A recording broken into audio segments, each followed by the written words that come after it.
Eu acho que tem que ver se tem gente para aceitar na. Mas eu não sei onde. Lá em cima, permitir todos os convidados. Tá. Peraí, aqui em cima. Não, eles Permitir. Permite tudo, tem isso. Permite tudo, né, Bel? Cadê? Não, para baixo. Tá em cima do... Não. Esse mouse, eu acho que aqui, aguardando, produzindo.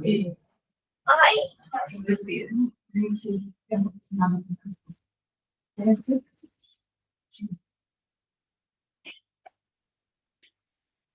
Tá gravando, gente? Deixou? Amiga, eu já tô aqui, começou, não tem nem como ir lá fora. Quando você chegar, você sobe a rampa e fala onde é a sala da posse. Eu falo com Primeiro você, depois eu vou, né? Eu comecei a fazer uma apresentação agora. Eu só vou começar, então. São 2 horas já, né? Isso. Então, eu vou dar início aos trabalhos relativos à defesa de mestrado da Dani Ferreira Gonçalves de Souza. Você está... Já que você tinha que entrar e olhar para você, não, minha filha. Não, mas o trabalho se intitula As Afetividades da Sujeita Travesti, a partir das obras Eu Fosse Pura, de 2023, Amara Moira, e Eu, Travesti, 2019, Luísa Marilac e Nana Queiroz. Então, com muita alegria que dou início aos trabalhos, eu vou passar a palavra para a Alanis, então, que vai fazer um resumo da sua pesquisa. Por favor, Alanis. Queria agradecer a presença de vocês que estão aí assistindo de casa e de vocês que estão aqui presencialmente.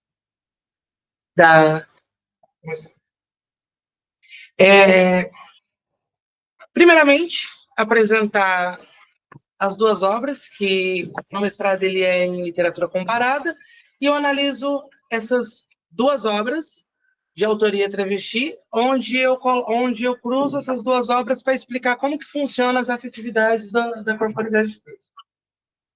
Então, dentro da nossa apresentação, eu vou girar entre explicar essa introdução, essa justificativa, como que se dá o trabalho, como que é pensado, quais eram esses objetivos primordiais, e pensar qual que foi a metodologia que eu escolhi, porque mudou na banca de qualificação. Porque quando eu levei para a qualificação, a análise, a orientação foi que se pensasse numa forma de eu colocar também essas expressões, e aí foi quando eu procurei uma outra metodologia e fui para autoetnografia. Por quê? Porque eu precisava colocar também coisas minhas no meio do texto e que ele me desse essa possibilidade de conseguir colocar coisas minhas, e aí também escolhi a autoetnografia pelo vínculo que se tinha de teoria. E aí depois a conclusão. Então, essa frase está a epígrafe do trabalho, que é da Linda Quebrada, que ajuda a pensar todas essas questões. Então, primeiramente, eu coloco como que nasceu o projeto. Coloco esses 4 rostos, porque praticamente falo que foram minhas pseudos orientadoras. Quando, anos atrás, eu vim fazer graduação em Assis, Quando anos atrás eu vim fazer graduação em Assis, eu me deparei com muitas coisas que eu não tinha, porque eu vim uma cidade de 30 mil habitantes, que nem se fala sobre gênero, todas essas coisas. E aí, quando eu cheguei na Unesp, estudando, fazendo gênero, e aí também um pouco coincidiu naquele momento, que quando eu vim para Assis, eu exonerei meu cargo, eu vim só para morar na moradia. Então, para construir as coisas, eu comecei a fazer revisão de trabalho dos outros, e aí eu assistia letras de manhã, psicologia à tarde e história à noite. Depois de 3 anos, eu tinha uma bagagem de psicanálise, tinha uma bagagem de história e comecei a pensar muito em pesquisa. Só que era bem difícil no campus pensar pesquisas em qualquer uma dessas áreas. Eis que então eu conheço a Adriana Salles, que é essa primeira. A Adriana Salles é uma professora de português, Mato Grosso, concursada, que pediu afastamento e veio para Assis fazer seu doutorado em psicologia. E ela era a primeira pessoa, a travesti a estar fazendo uma pós-graduação nesse campus. E aí, como fazer revisão dos outros? Um amigo meu me passou para ela para eu corrigir todas as ABNT do doutorado dela. E aí, o que ela fez? Nesse processo de corrigir a ABNT, ela falou, olha, eu quero que faça as referências biográficas do meu trabalho. E aí ela chegou em casa com uma sacola com bem uns 40 livros, e aí foi a primeira vez que eu me deparei com teoria de gênero, com teoria de sexualidade, Spivak, Butler, Preciado, Guattari. Foi uma enxurrada. E aí também eu li, eu acabei lendo a tese de doutorado dela, e era interessante porque a tese de doutorado dela era uma pesquisa cartográfica de 10 travestis do Brasil, onde ela estudava diversas travestis do Brasil, e ela termina fazendo uma narrativa dela dessa primeira, acho que por isso que eu pensei nisso do ortográfico, porque ela fala isso no trabalho dela, que conforme ela foi trabalhando, ela também se torna uma persona. Ela também era uma travesti assistida, porque ela estava fazendo a primeira, fazendo doutorado aqui e tudo mais. Então, ela me mostrou muita coisa, porque a banca de doutorado dela foi incrível, porque foi a primeira vez que eu vi tanta travesti com profissão reunida, porque a gente só conhece pouco, mas tinha travesti da aeronáutica, tinha travesti professora de faculdade, e aí é isso que eu conheço a Meg Hayara. A Meg Hayara é a autora desse livro, que é a Oliveira 2020, que é uma que eu uso praticamente todo. E aí é importante eu ver o trabalho dela, porque foi a primeira vez que eu vi uma travesti em lugares de academia. E ela é professora do Paraná, ela foi da banca da Adriana Salles também, e foi muito memorável ver aquilo. E aí, desde aquele momento, eu falei, não, eu também vou fazer só que não tinha como fazer orientação, nem nada. Só que aí eu comecei a procurar coisas a seguir no caminho. Eu comecei a procurar coisas a seguir na área de letras, porque como eu fazia letras, a Adriana tinha um estudo mais cartográfico para psicologia, eis que me deparo com a Mara Moira. E aí, desde que eu conheço a Mara Moira, eu entro em frenesi, porque ela me lembra muito eu. A transição dela começa na pesquisa, ela também era militante, tipo, na época eu participava de CEAD, DEAD, Comissão de Moradia, de N coisas, e aí eu vou me afeiçoando por ela, até que eu conheço a trajetória dela de doutorado. Ela trabalha com as intermitências de Joyce, e ela é muito teórica. Nesse processo também eu conheço a literatura dela, esse primeiro livro. E desde a primeira hora que eu li Se Eu Fosse Puta, eu fiquei encantada, porque na época eu estudava muito cadeias francesas. Fechei Bakhtin, semiótica, estava também já na microfísica do poder de Foucault. E aí, quando eu vi a estética dela e vi como ela brincava com o Pajubá, como ela brincava com tudo isso, eu falei, gente, isso aqui é ótimo. Preciso pensar em como usar isso aqui. Mas deixei em stand-by. Só que aí eu me formei na pandemia. Quando eu me formei, já fazia 8 meses de lockdown. Então, tipo, por eu morar na moradia, eu não tinha muito o que fazer de pesquisa. Eu terminei e fui trabalhar no presídio, fiquei lá dando aula há 3 anos. Só que depois que eu dei uma estabilizada lá, que eu já estava um ano que as coisas da pandemia se espalhou, eu falei, não, agora eu vou prestar um mestrado. E aí eu pensei no meu projeto de doutorado, no meu projeto de mestrado, porque eu falei assim, eu ia prestar algo em psicologia, trabalhar na afetividade. Só que aí eu falei, eu já conheço assim, já conheço o campo, já conheço professores, vamos adaptar isso aqui para poder fazer num lugar onde eu já conheço. Porque eu estava à distância, eu não tinha como, eu comecei meu mestrado morando fora. Então eu pensei em uma análise comparativa. No primeiro momento, só isso aqui estava definido. Mas aí, o que eu vou cruzar, Mara? Eu vou cruzar com outra teoria, outro trabalho, outra coisa. E aí eu pensei em outra autoria travesti, que é da mesma temática. E aí, quando uma amiga minha, não sei se ela está por aí, a Geriane, conversando com ela falou, amiga, eu tenho um livro da Luísa Maria em casa. Que, inclusive, é esse o exemplar que ela me emprestou e ficou comigo até hoje.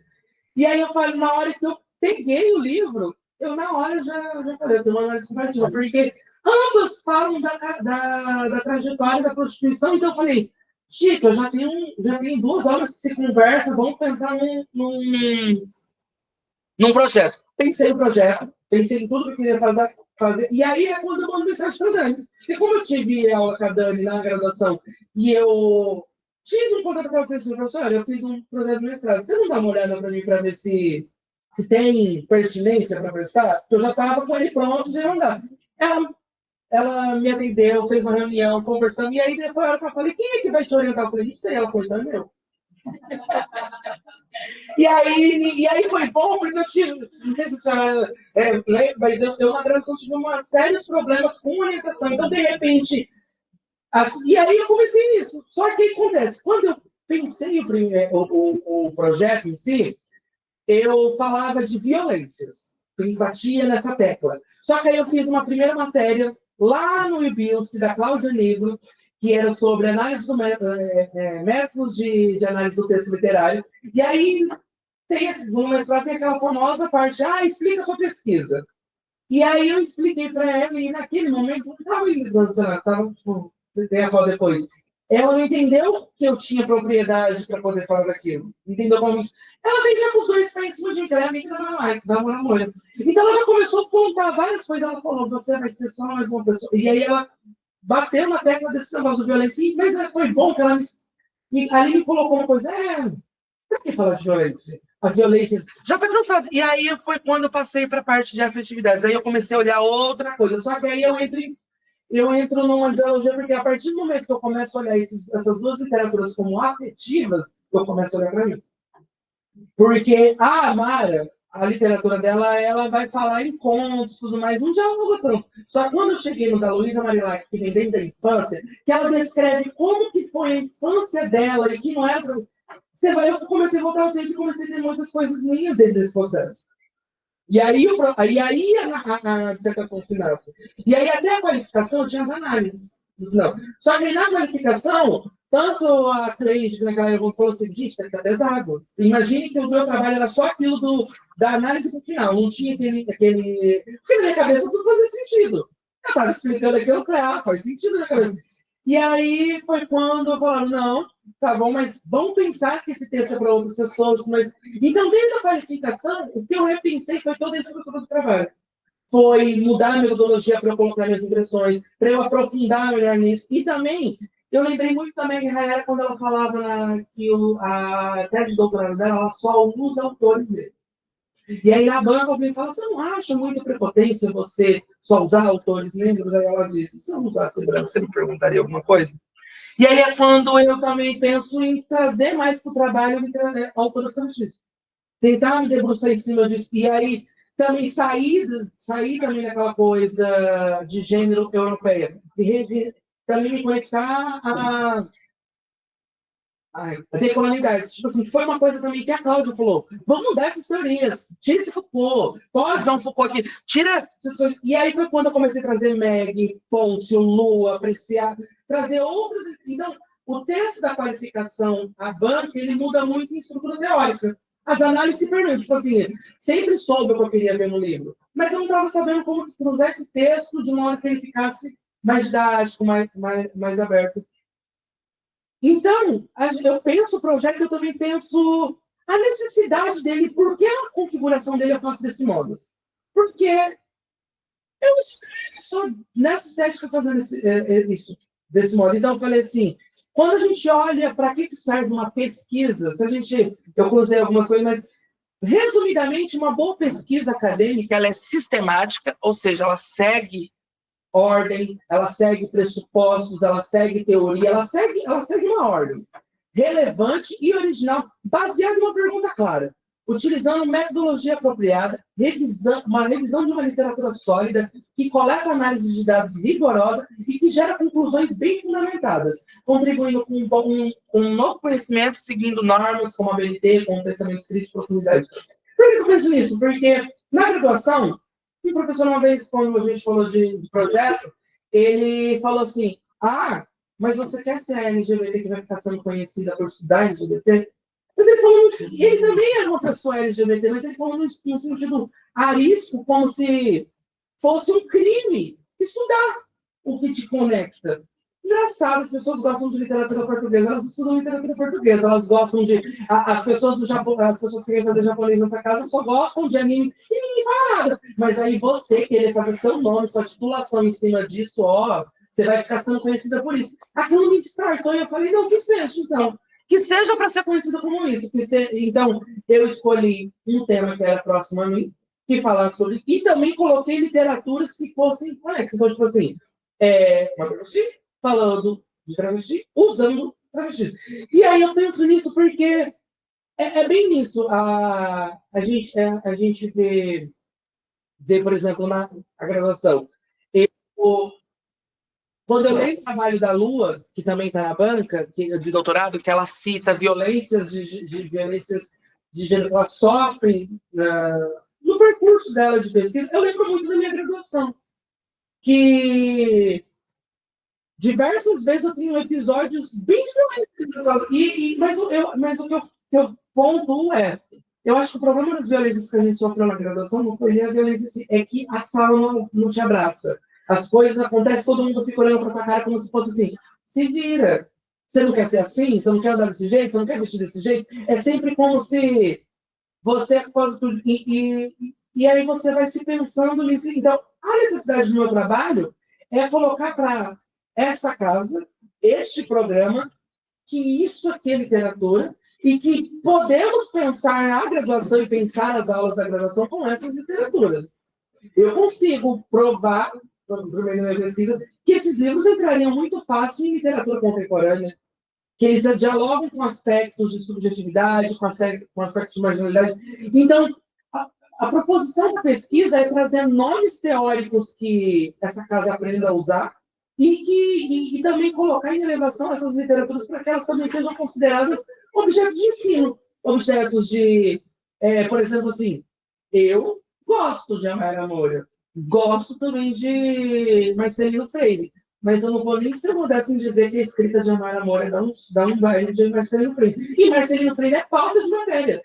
Ele tem semanas de contemporânea só para falar sobre contos do navio negreiro, onde um gay branco fala sobre marginalidade. Então, não é que eu não gosto dele, mas já que a gente vai colocar Marcelino Freire tão alto, podemos colocar Amara Moura. Que também tem doutorado em crítica literária, que também estuda Joyce, que também você pode dar uma aula de licenciatura de letras muito pesada com ela.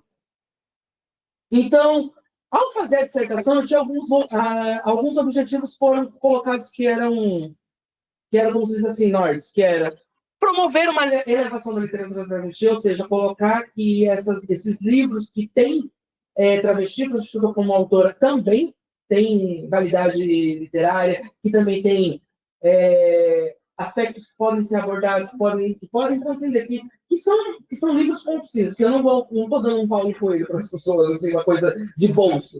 É uma coisa que a gente consegue pensar, discutir, que nem o Antônio Cândido fala, que a literatura ela traz estranhamento, ela gera discussão, ela gera impacto, ela gera pensamento. Não tem como você ler esses dois livros e não falar, não vou pensar nada diferente, isso não me muda.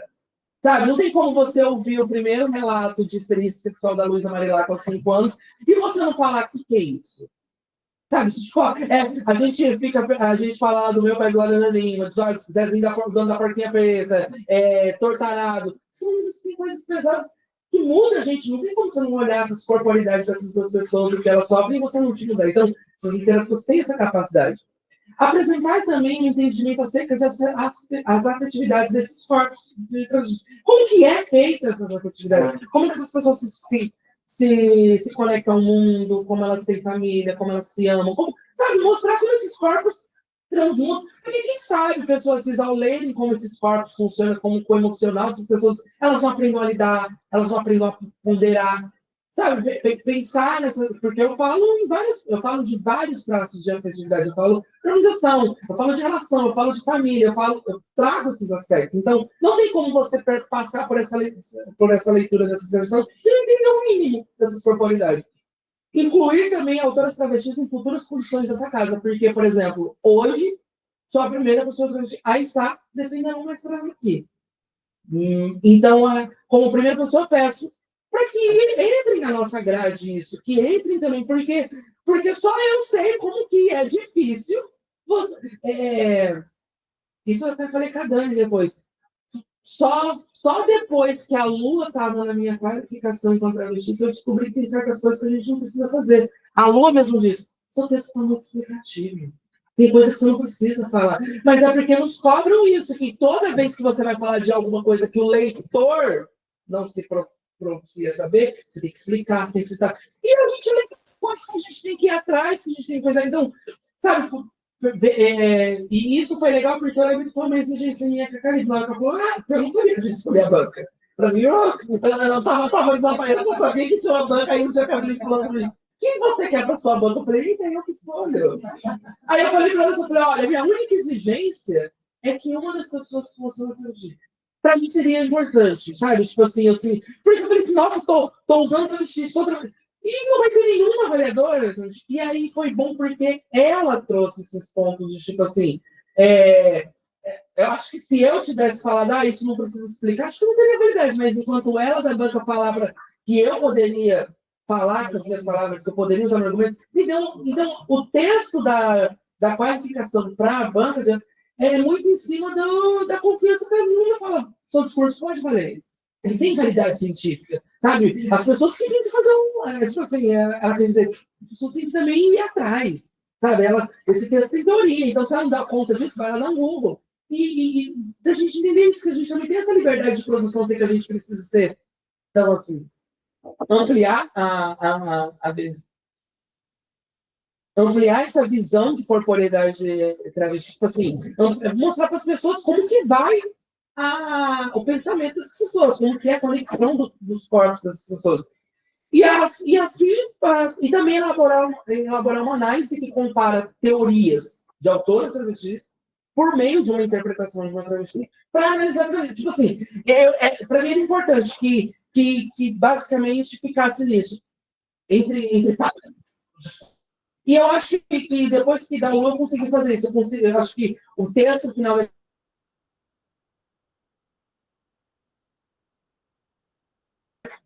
eu produzo o meu discurso enquanto teoria para analisar essas autores. E aí, então, a gente, depois de todos desses objetivos que a gente tinha, mudei a metodologia toda. Então, desde a qualificação até agora, muda-se toda a metodologia. O que eu entreguei na qualificação, e isso é interessante porque, por exemplo, eu também fui por um buraco com esse mestrado.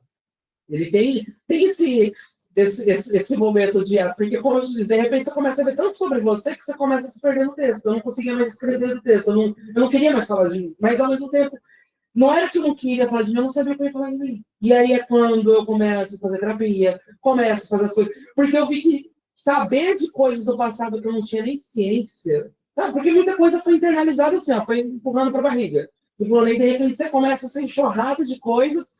Então, desde a qualificação para cá, é um momento onde eu sento e eu volto atrás. Tem o período desse momento foi tirado mais 3 meses de prazo, onde durante praticamente um mês inteiro foi só fazendo academia todos os dias, fazendo terapia, porque eu precisei, tipo, eu fiquei maluca mesmo. Eu fui diversas vezes ligando para ela assim, não tem essa entrega. Porque, tipo assim, eu chegou uma hora que eu não ia para frente para trás porque eu estava num buraco comigo, porque eu vim para Assis e muita coisa estava acontecendo. Porque desde a transição, isso muita coisa muda, que é a harmonização. Aí eu vim para cá, volto meu carro, aí era outra coisa que eu tinha. Então, tipo assim, chegou uma hora que eu não queria mais escrever, porque parecia que só era coisas ruins. Só que aí, desde junho, fazendo parece que eu volto a mim e falo, não, achei o que eu tenho que fazer. Então, o texto mesmo em si, ele sai nesses últimos 2 meses. Porque parece que você volta para trás, você se reconecta de novo, depois você volta. E é até quando também começa a pensar doutorado, porque fala, agora o mestrado se conclui. Então, eu escolhi... Então, para dar conta disso, dessa nova ousadia, eu escolhi uma metodologia da autoetnografia. O que é o método autoetnográfico? Ele se baseia no modelo triádico, peguei do Chang, mas ele é muito citado pela Letícia Nascimento, que é autora do livro Transfeminismo, da coleção de Vozes Plurais. Esse não tem impresso, mas exatamente tipo assim, eu usei esse livro do começo ao fim do trabalho. E aí, o que é a autoetnografia? É um modelo que se sustenta. A primeira é uma orientação metodológica com base na etnografia analítica, ou seja, você analisa teóricos que tinham a ver com você, que tinham proximidade, por exemplo. A Cláudia Ligo mesmo falou, sugiro você pensar na decolonidade, que acho que a decolonidade vai te dar um suporte melhor para você falar de gênero, de sexualidade, de interseccionalidade. Então, muda-se, já faz essa escolha de teóricos mais próximos. Depois, um aspecto relacional entre pesquisador e sujeitos. Então, tipo assim, a autoetnografia permite que eu, enquanto pesquisadora que tem traços assemelhantes a autoras, consiga interpor coisas como elas, onde a minha visão também sirva como teoria. Por exemplo, eu vou falar sobre o contato não. E aí, nessa hora, eu entro com as minhas experiências, com o meu relato. Então, a autoetnografia permitia que eu colocasse no texto coisas minhas e que aquilo tivesse validades teóricas. E aí, misturando esses fenômenos sociais investigados, e por último, essa orientação de conteúdo, que fundamenta uma autobiografia, um caráter reflexivo. Então, ou seja, a autoetnografia, ela é onde você escolhe teóricos que tenham a ver com você, o seu discurso também pode ser introduzido, e ela também vai falar como isso... E por que a Letícia fala disso, fala da autoetnografia? Porque ela vai falar que a gente deve se apropriar da nossa fala, da nossa escrita, da nossa linguagem, rasgar o mundo com nossas palavras, construindo frontes de sororidade, redes de denúncia. Quanto mais lemos, ouvimos e compartilhamos nossas histórias, mais proporcionamos um cruzamento potente de vozes que permite a autoidentificação intensa e que rompe com o silenciamento atravessado de reconhecimento. E, como meu mestrado em literatura, isso também tem muito a ver com as escrevivências de Conceição Evaristo, que é ela até cita também no trabalho dela que isso tem a ver com escrevivência. Então, acho que isso casava muito com o que eu precisava, que uma vez que até a Pilta aqui, ela estuda a Conceição Evaristo, vimos que era uma metodologia que me dava muito suporte para o meu texto sair mais fluido. E aí foi quando, depois que eu escolhi isso, eu consegui fazer muito mais fácil os recortes do texto, porque eu já tinha essa liberdade de poder colocar o discurso, colocar as minhas impressões, e isso me permitiu essa variedade. E aí aqui eu coloco praticamente a minha trindade travesti que está nesse trabalho. Aqui. O que eu quis dizer, tipo assim, a dissertação também funciona como se fosse uma tela de galeria, onde, para muitas pessoas, essas teóricas são inéditas. A primeira é a Frida Pasquio, onde ela tem uma tese de doutorado, onde ela vai falar sobre a afetividade de corpos trans, e ela entrevista diversas travestis em prostituição, e essas travestis vão falando das relações dela relações com a hormonização, relação delas com clientes, com infância. Então, ela vai, é um doutorado de psicologia, onde ela vai colocando todos esses aportes de gênero que eu precisava, e ela é uma travesti. Então, já peguei a dissertação dela como esse cabedal. E aí a gente usa um pouco de Butler, um pouco de Preciado, um pouco de Bento, mas ela muitas das coisas eu retiro do próprio texto dela para priorizar ela. É como se citar aqui, eu vou usar ela. Depois temos a Lua, que também está, além de compor essa banca, também o doutorado dela me serve muito para entender esses processos de corporidade. E a que a Meg Hayara, a Isabela Miranda, que estuda Pajubá, que tem, então, e o Pajubá se debruça nesse mestrado, e eu fico tão encantada com o Pajubá, porque tipo, eu sempre quis estudar Pajubá. E, inclusive, na graduação, eu tinha pensado muito em estudos semânticos de hiponímios e homônimos de Pajubá. O que é o Pajubá, para quem não sabe? Pajubá é um dialeto travesti, desenvolvido na época da ditadura, porque na ditadura a gente tinha uma coisa chamada Operação Tarântula. O que era a Operação Tarântula? Era uma ação onde se recolher travestis na rua e sumiam com elas. Então, para elas poderem viver mais em segurança na rua, falarem sem serem percebidas, elas utilizam o Pajubá. E o que é o Pajubá? O Pajubá é um dialeto que pega palavras do Yorubá Nagô.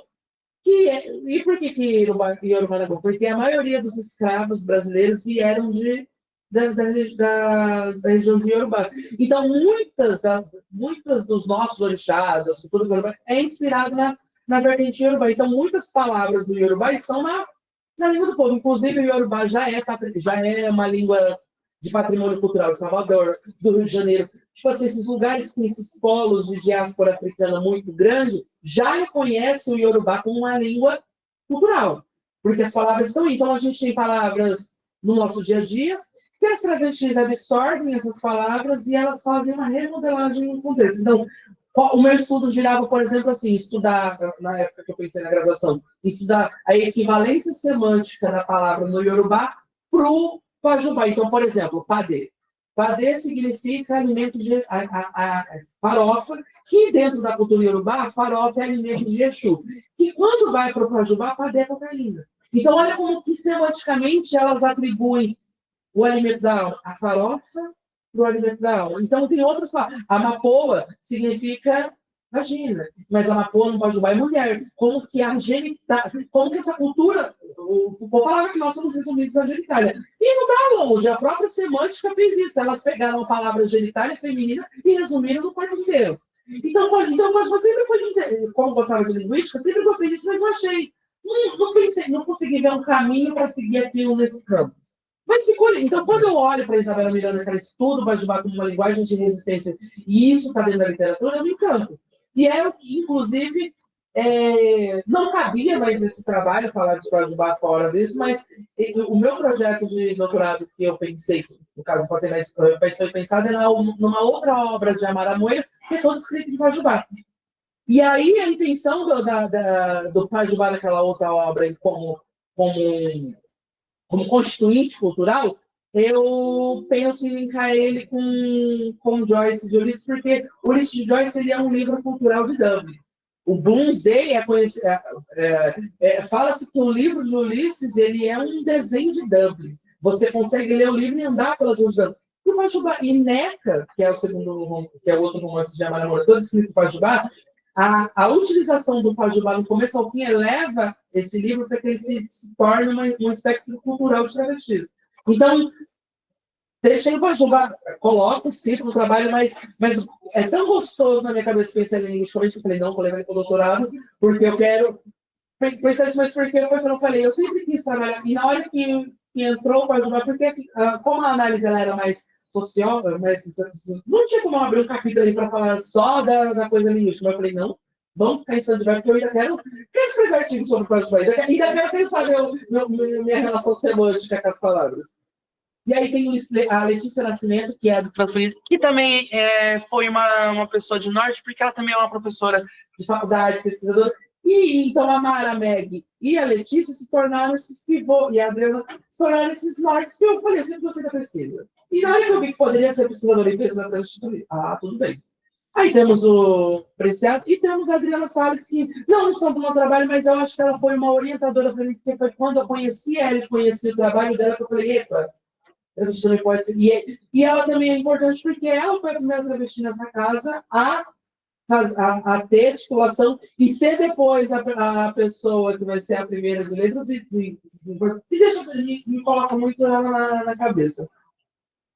E aí aqui, por que eu coloquei isso? Porque para vocês entenderem como começaram toda a minha vida. Quando eu começo ele, eu era essa pessoa. E olha, como que tá agora?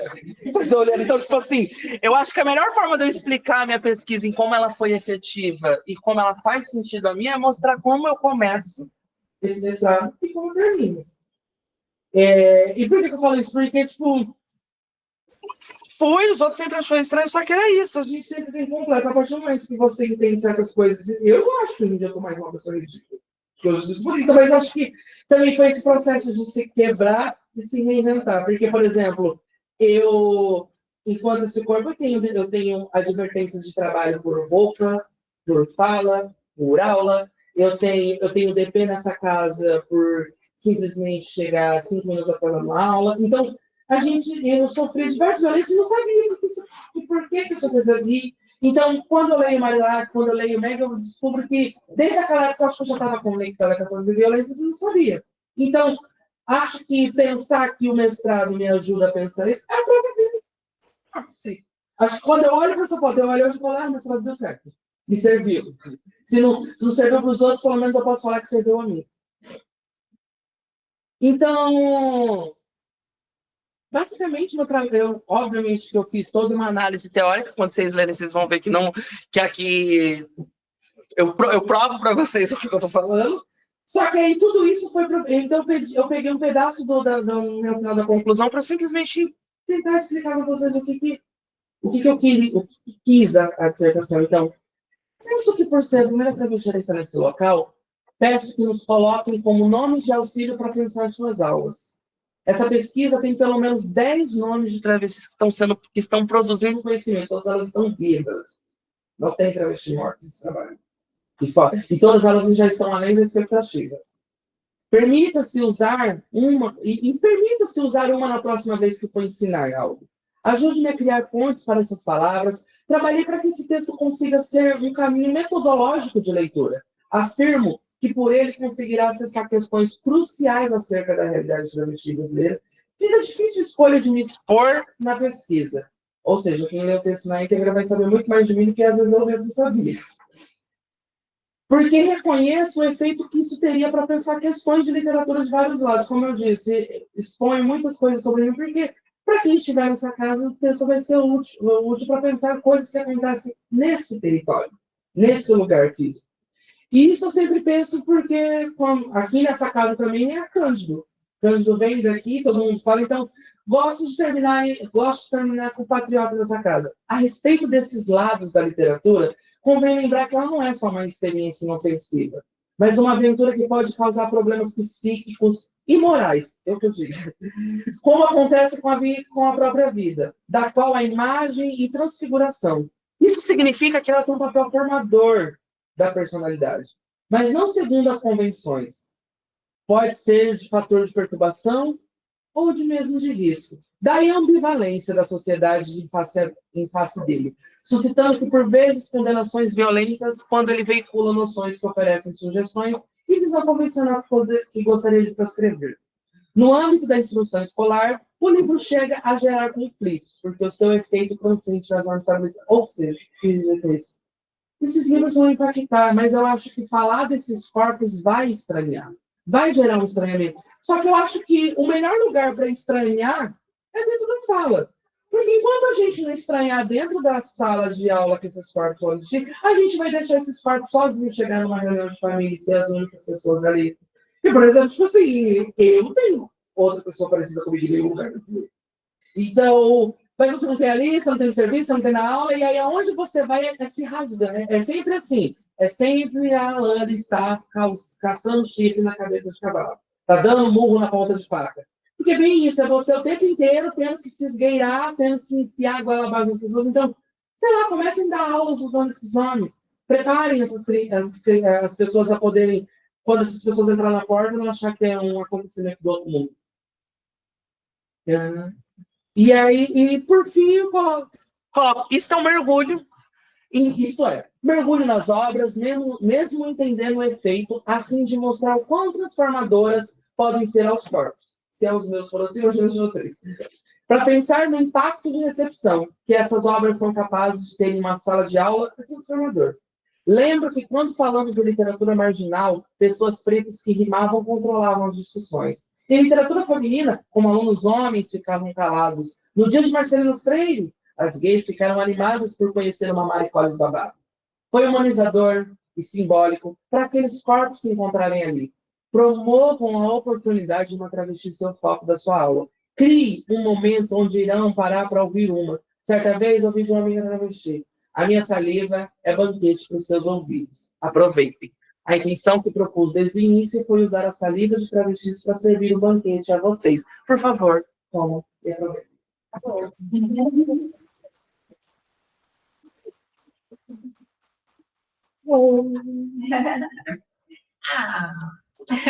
Queremos mais. Deixa eu parar aqui a transmissão. Muito obrigada, Lanice. Dando continuidade, então, acontece? A gente pensa em tanta coisa que fica até meio... vou passar a palavra para a Lua, então, Lamberto. Bora, Lua! Você está aí, eu nem vou te ver. Lua, ó, tô emocionadinha. E foi quando eu ia chorar. Eu nem tô indo, mas você cara falou chorar.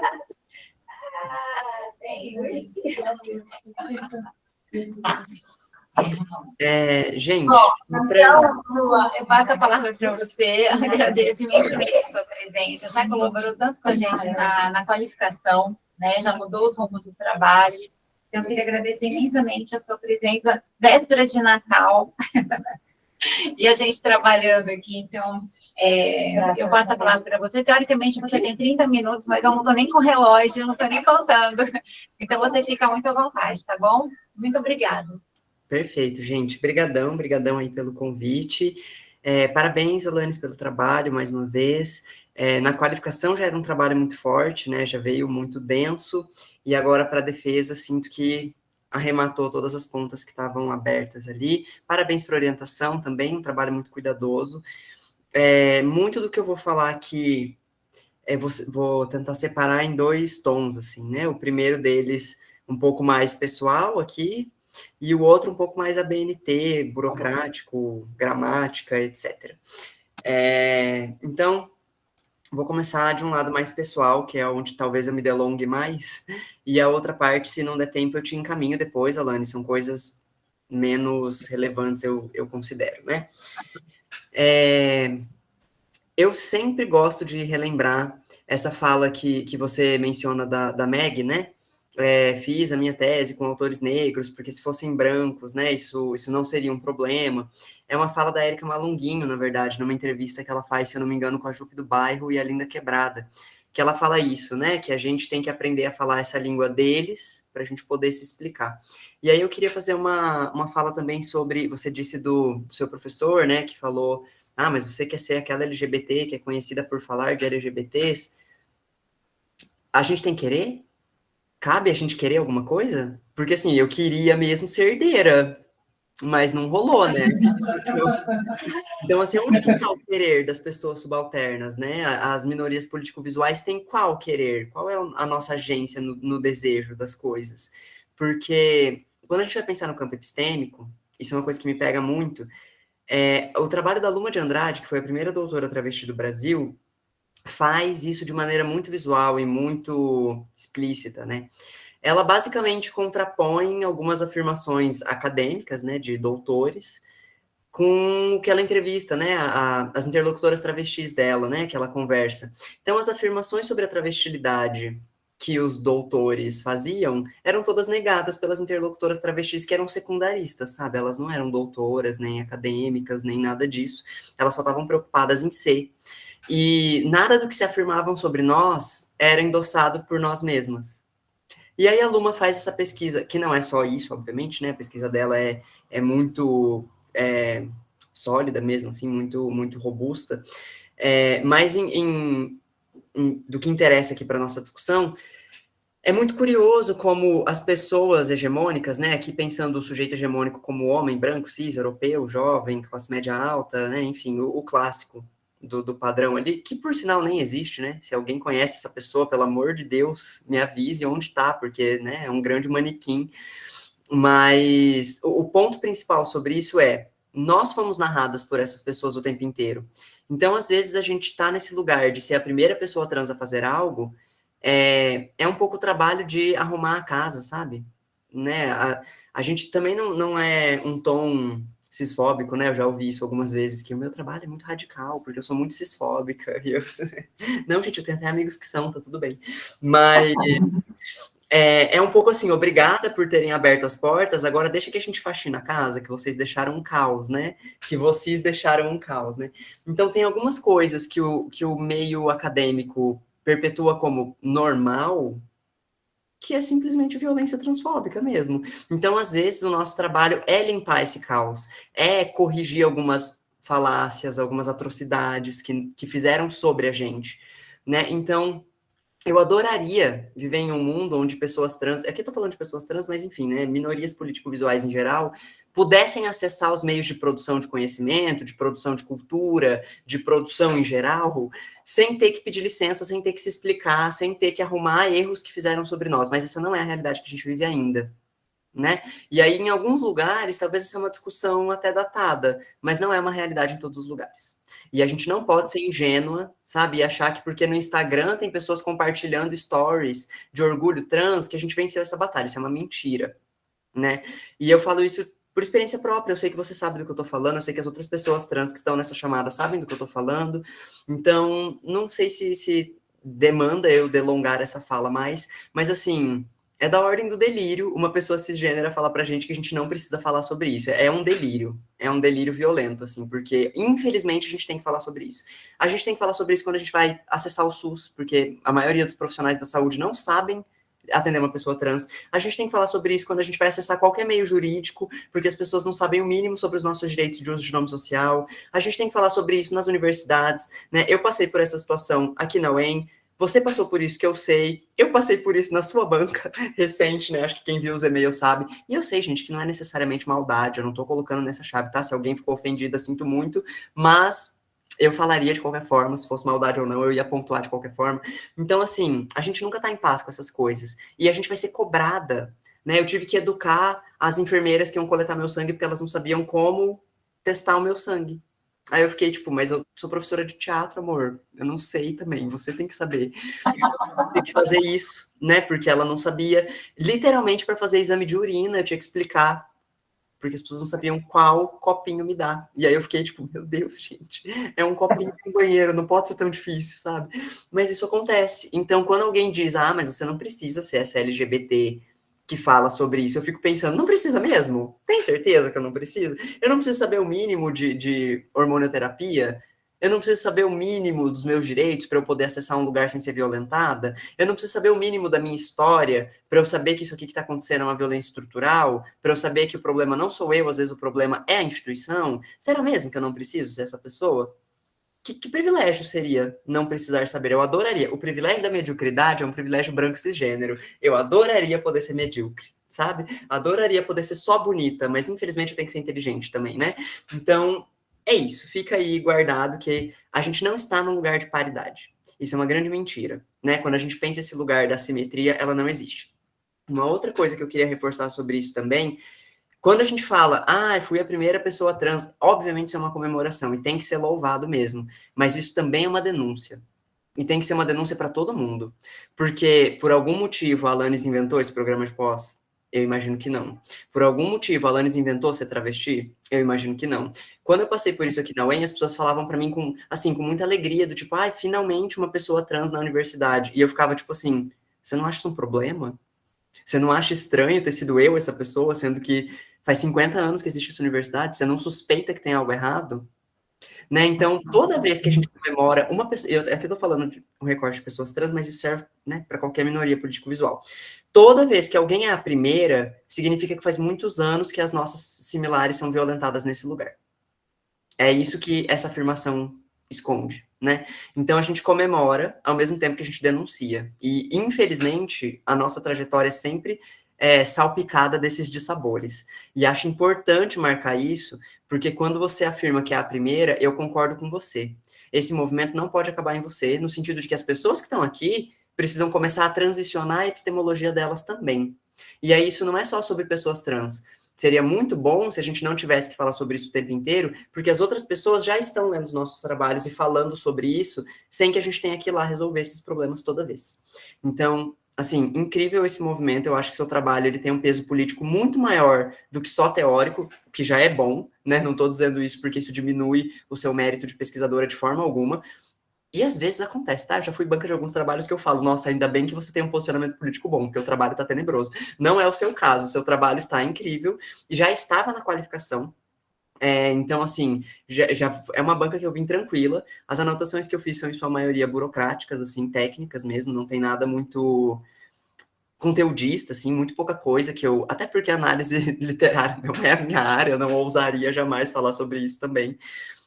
E o seu trabalho faz uma função histórica, assim, eu acho que leve para o seu coração que você está fazendo uma coisa pela comunidade trans aí da sua região que a gente precisa que aconteça no sistema mundo como um todo, assim. Então, até aqui é a parte que eu falo de pessoa para pessoa, agora eu vou falar da parte mais do trabalho mesmo. Vou tentar não passar muito do meu tempo, gente, porque eu sei que é isso, né, todo mundo tem milhões de coisas para fazer e não vou ficar me delongando aqui. Vou resumir aqui algumas coisas. Mais de uma vez eu me deparei no seu trabalho com algumas coisas de revisão de ABNT, e eu sei que no final, né, a gente fica muito sem fôlego, lê o trabalho muitas vezes, mas tem algumas referências que não tem a data, ou que tá colocando a data de coisas separadas, algumas formatações de ABNT, então eu deixei, depois se você quiser eu te mando isso, mas do que eu fui identificando, eu fui anotando a página e algumas coisas assim. Uma coisa sobre o uso da sigla também, que em alguns momentos aparece LGBTQIAPN+, em alguns momentos aparece de outra forma. Não que seja exatamente um problema usar de mais de um jeito, mas eu acho que é legal justificar o porquê que muda, sabe? Até porque, a nível de instituição, o movimento organizado no Brasil usa LGBTI apenas. Então, se a gente está colocando outras letras, acho que é legal justificar o porquê, da onde veio e tal. Só Nota de rodapé, no caso. Oi? Uma nota de rodapé mesmo, no caso. Exatamente, já resolveria horrores. Nossa, que engraçado, eu tô vendo você por duas câmeras diferentes, daí quando mexe eu fico tipo, meu Deus, quem tá falando agora? Mas agora eu entendi tudo, são duas câmeras diferentes.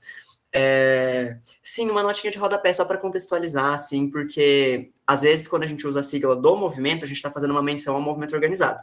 Quando a gente está usando de outra forma, a gente está falando para uma ideia de comunidade LGBT um pouco mais aberta, menos institucionalizada. Só para fazer mais sentido.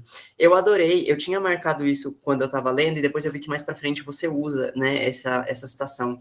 Mas quando você começa a falar do cis e do trans, tem um texto da própria Mara, né, que ela fala isso, que na página 29 é a primeira vez que eu achei que cabia. Talvez trazer para cima, só para contextualizar, porque mais para frente você fala também.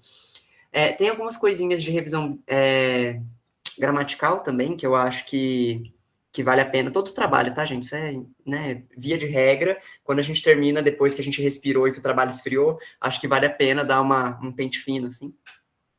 Aí a gente chega numas coisas um pouco mais para a gente pensar, assim. Entre a página, eu não marquei exatamente a página que isso acontece, mas é depois ali da página 35, antes ali da página 45. Então, nesse bifinho aí de páginas. Que você coloca que, historicamente, a pauta LGBTI é gay. E aí eu tenho uma discordância, assim. Quando a gente está pensando, hoje em dia, inclusive, isso é super delicado de falar, porque tem um movimento ridículo, né, do LGB sem o T, que as pessoas acham que isso é uma grande militância, e eu fico tipo, meu Deus, que vergonha, vai tocar grama imediatamente, né? Mas, assim, infelizmente as pessoas pensam isso. Tem gente que pensa que a Terra é plana, né? Então, assim, da onde que a gente pode argumentar, né? Pensa bem. Mas tem um documentário sobre eu acho que o nome é A Morte e Vida de Marsha P. Johnson, ou A Vida e Morte de Marsha P. Johnson, não lembro exatamente o nome. Tinha na Netflix alguns anos atrás, não sei se ainda está disponível. Mas tem uma cena, essa cena provavelmente deve aparecer no YouTube, se você procurar, eu também nunca fui muito atrás. Mas da Silvia, né? Para quem não sabe, Marsha e Silvia foram duas travestis, pessoas trans, né, mais precisamente, que iniciaram o levante de Stonewall, né, quando elas se rebelaram contra a violência policial que sofriam. Isso, historicamente, ali, Stonewall, tudo é uma coisa meio dada. O que as pessoas não sabem é que, assim que o movimento começou a se consolidar com as marchas do orgulho, essas duas figuras foram sendo cada vez mais marginalizadas e morreram sozinhas, né? Foram abandonadas ali. Algumas das pessoas trans que estavam à frente desse movimento apodreceram na cadeia, ninguém fez nada por elas. Outras morreram na rua, né? E aí tem uma cena da Silvia num palanque, assim, que parece que é de um movimento do orgulho, assim, gritando que depois que os gays conquistaram o direito do casamento, eles abandonaram as trans para morrer, assim, né? E aí ela tá, assim, decrépita, né? Em condição de rua, e os gays comemorando que eles podem casar, né? E aí tem toda uma discussão de um movimento mais punk queer, assim, que vai pensar essa assimilação neoliberal das pautas LGBT, que a princípio no movimento não eram essas, mas que hoje a gente vê como uma conquista de direitos, né? Então, a paternidade ou a maternidade LGBT, o casamento, enfim, algumas coisas de filiação que a gente vê que são de ordem super neoliberal, o que não é um problema, também não estou dizendo necessariamente que a gente não tinha que ter esses direitos, né? Mas que grande questão, que é de uma ordem mais anárquica mesmo, do movimento LGBT, foi sendo varrido para fora, e esse lugar mais radical mesmo do movimento LGBT segue até hoje sendo rechaçado, inclusive pelo próprio movimento LGBT, né? Quando a gente vê essas idiotices do LGB sem o T, é basicamente um processo de higienização, né? Que a gente vê tanto estético, quanto social, quanto político, quanto econômico, né? Porque quando a gente pensa o bom gay, né? O gay moral, é um gay branco, casado, com filho de preferência, fazendo a família margarina, só que dá o cu, né? É isso. Então, assim, o problema não é isso, o problema é você parecer LGBT, né? O problema é você agir como LGBT, né? Então, tem alguns lugares da militância LGBT que eu, particularmente, eu não vincularia nosso movimento a esse lugar. Mas, enfim, né? É só uma questão. Aí tem uma outra coisa que tem uma parte do seu texto que você grifa os nomes de algumas autoras, que é ali na página 45. eu acho isso esteticamente muito interessante. E eu acho que você poderia optar por toda vez que você está falando sobre uma pessoa trans, ele está negritado no seu texto. Foi só uma coisa que eu fiquei desejosa a nível estético, não quer dizer que seu trabalho precise disso, tá? Mas é uma coisa que eu achei instigante e que eu acho que desvicia o nosso olhar de ler sempre uma citação e pensar que é um autor cisgênero, né? Então, toda vez que você fizer essa escolha estilística, eu vou bater o olho na página, esse nome tá negritado. Por quê? Porque é uma travesti, porque é um autor trans. Né? Então, eu acho que isso pode ser um movimento bem legal, assim, de estética. Tem uma outra coisa também, que aqui na UEM eu já tive problema com isso, mas Bell Hooks, ela pede para grafar o nome dela sempre em minúsculo, e aparece em maiúsculo no seu texto. Dá uma limpadinha ali, porque o desejo dela de não usar o nome próprio, usar o pseudônimo Bell Hooks, tem a ver com essa tensão da norma, então eu acho que vale a pena. E eu acho que eu vi várias vezes mesmo com minúsculo, e eu que devo ter colocado mesmo maiúsculo por achar que foi um erro de grafia do texto que eu estava lendo. Não, ela pede. Mas, assim, em alguns lugares, por uma questão de normatividade, eles fazem a gente grafar maiúsculo. Mas aí, se você tem esse espaço, coloque minúsculo. E se quiser, até coloque uma notinha de rodapé para dizer isso. Não, e era minúsculo porque quem usa muito Bell Hooks é a Meg, que eu uso muito os livros. E a Meg tem uma parte, tem artigos que ela vem muito com a Bell Hooks. Então eu acabo trazendo essa citação junto. E eu acho que eu fiz isso porque eu falei, às vezes na edição do livro a letra ficou menor. Exato, exato. Aí tem uma outra coisa, já na página 86, que você está falando de mais de um autor, mas um deles é o Preciado, e outro é uma autora mulher, que inclusive eu não a conheço. E logo depois dessa sessão do Preciado, você usa a autora, fazendo menção à autora que você citou antes. Eu sugiro dar uma reformulada nisso, porque numa leitura direta, parece que você está se referindo ao Preciado no feminino. Não é isso, mas só para evitar esse dissenso, eu acho que vale a pena colocar. Tem uma outra questão de formatação que é na página 96, que, pelo menos no arquivo que eu recebi, ela tem um grande buraco em branco e depois segue a citação embaixo. Deve ser alguma coisa de formatação, eu não sei o que rolou, mas só para arrumar mesmo. Aí tem uma outra coisa que também é uma fofoquinha acadêmica que eu particularmente levo muito a sério. Você cita o Miskolci, né? Mais de uma vez. E aí tem um bafo, né? Porque há não muito tempo atrás, essa maricona começou a acusar o movimento trans, né, de basicamente falsidade teórica, né, porque diz que a categoria cisgênera não tem base epistêmica e que onde já se viu a gente querer usar como análise, uma categoria analítica, né, a categoria cisgênera que não tem uma base teórica. Ô, bicha, você fez carreira em estudos de gênero, e aí você vem discutir com as travestis porque cisgeneridade não tem base ontológica? Eu fiquei nervosa, eu fiquei meio nervosa. Aí é difícil, né? Porque a bicha literalmente só é conhecida pelos estudos queer, e daí ela nega a categorização cisgênera dela para desvalidar travesti produzindo academia? Não, na minha gestão, não. Então eu sugiro fortemente não conversar com esse autor, porque ele é um cado transfóbico, assim, né? Vamos dar os nomes das coisas como elas são, né? Achei feio. Inclusive, a Meg foi a pessoa que me falou disso e a gente dava muita risada disso. A gente chamava ele de Ciscolce. Porque já que não existe categoria cis, então a gente vai chamar ele por Visconce, né? E deu uma travadinha. Não, é o Richard Miscolce, né? Mas a gente zoava falando que era o Ciscolce, né? Já que o grande problema é a cisgeneridade, né? Então, é isso. Mas é só... Isso. O último minuto travou tudo. Não, eu tava falando só disso, desse posicionamento do Miskolci, que é bem problemático, bem transfóbico, e que a gente ficava zoando eles, né? Era só isso mesmo.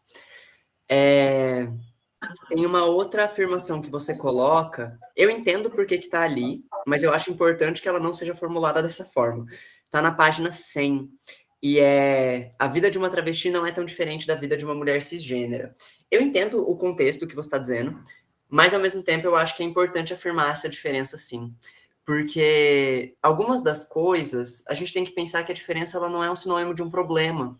Acho que não é uma questão. Afirmar que as pessoas são diferentes não implica colocar juízo de valores, né? Então, acho que justificar que não é diferente...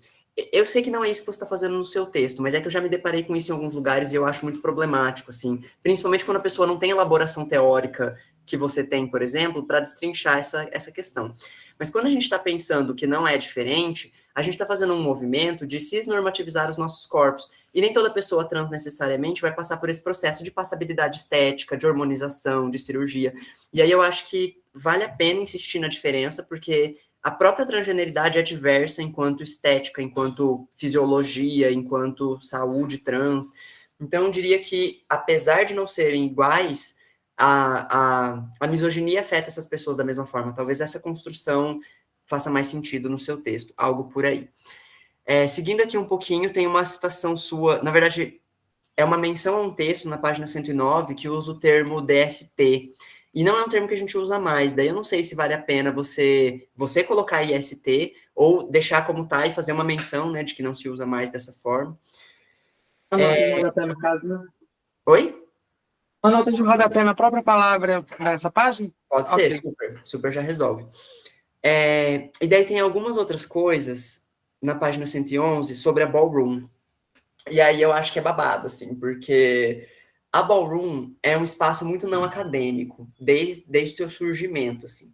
A primeira coisa que eu vou dizer é não usa apóstrofe quando a gente vai falar de houses no plural, porque é só casas no plural mesmo, não é pertencente à casa de alguém. Então, pode, todas as vezes que house está com apóstrofe, não precisa.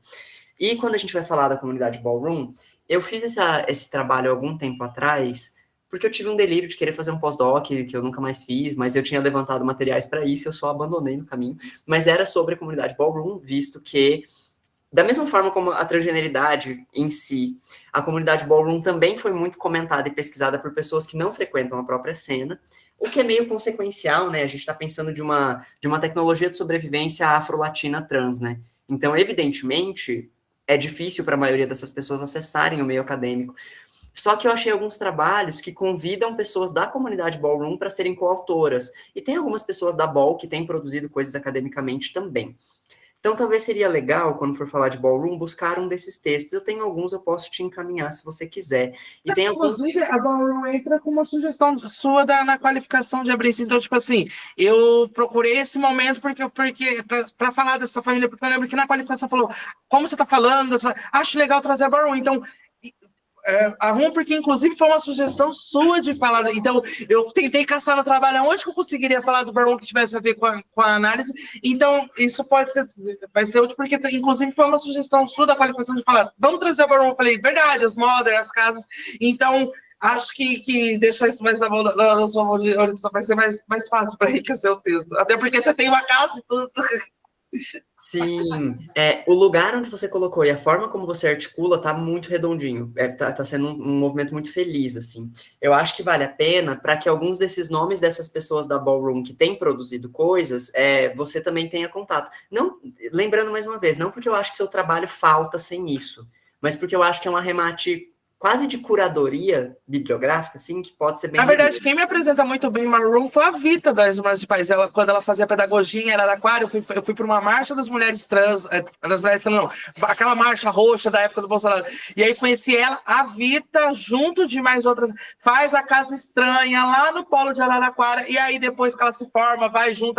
Então, tipo assim, eu posso muito citar a Vita, porque quem me apresenta a Ballroom é a Vita, que hoje em dia está lá nas Irmãs de Paz, e vê como que... E ela agora, inclusive, sai da dupla e ela vai voltar para os Vitas House, eu não consegui colocar, mas tipo assim, ela montou um coletivo gigante lá em Araraquara, que é a Casa Estranhas. E aí hoje está no Nordeste. Então, acho que quem me dá para trazer ela, porque quem me mostra muito assim de Ballroom, eu conheço Ballroom mais com a Vita, quando eu vou para lá, ver as mulheres.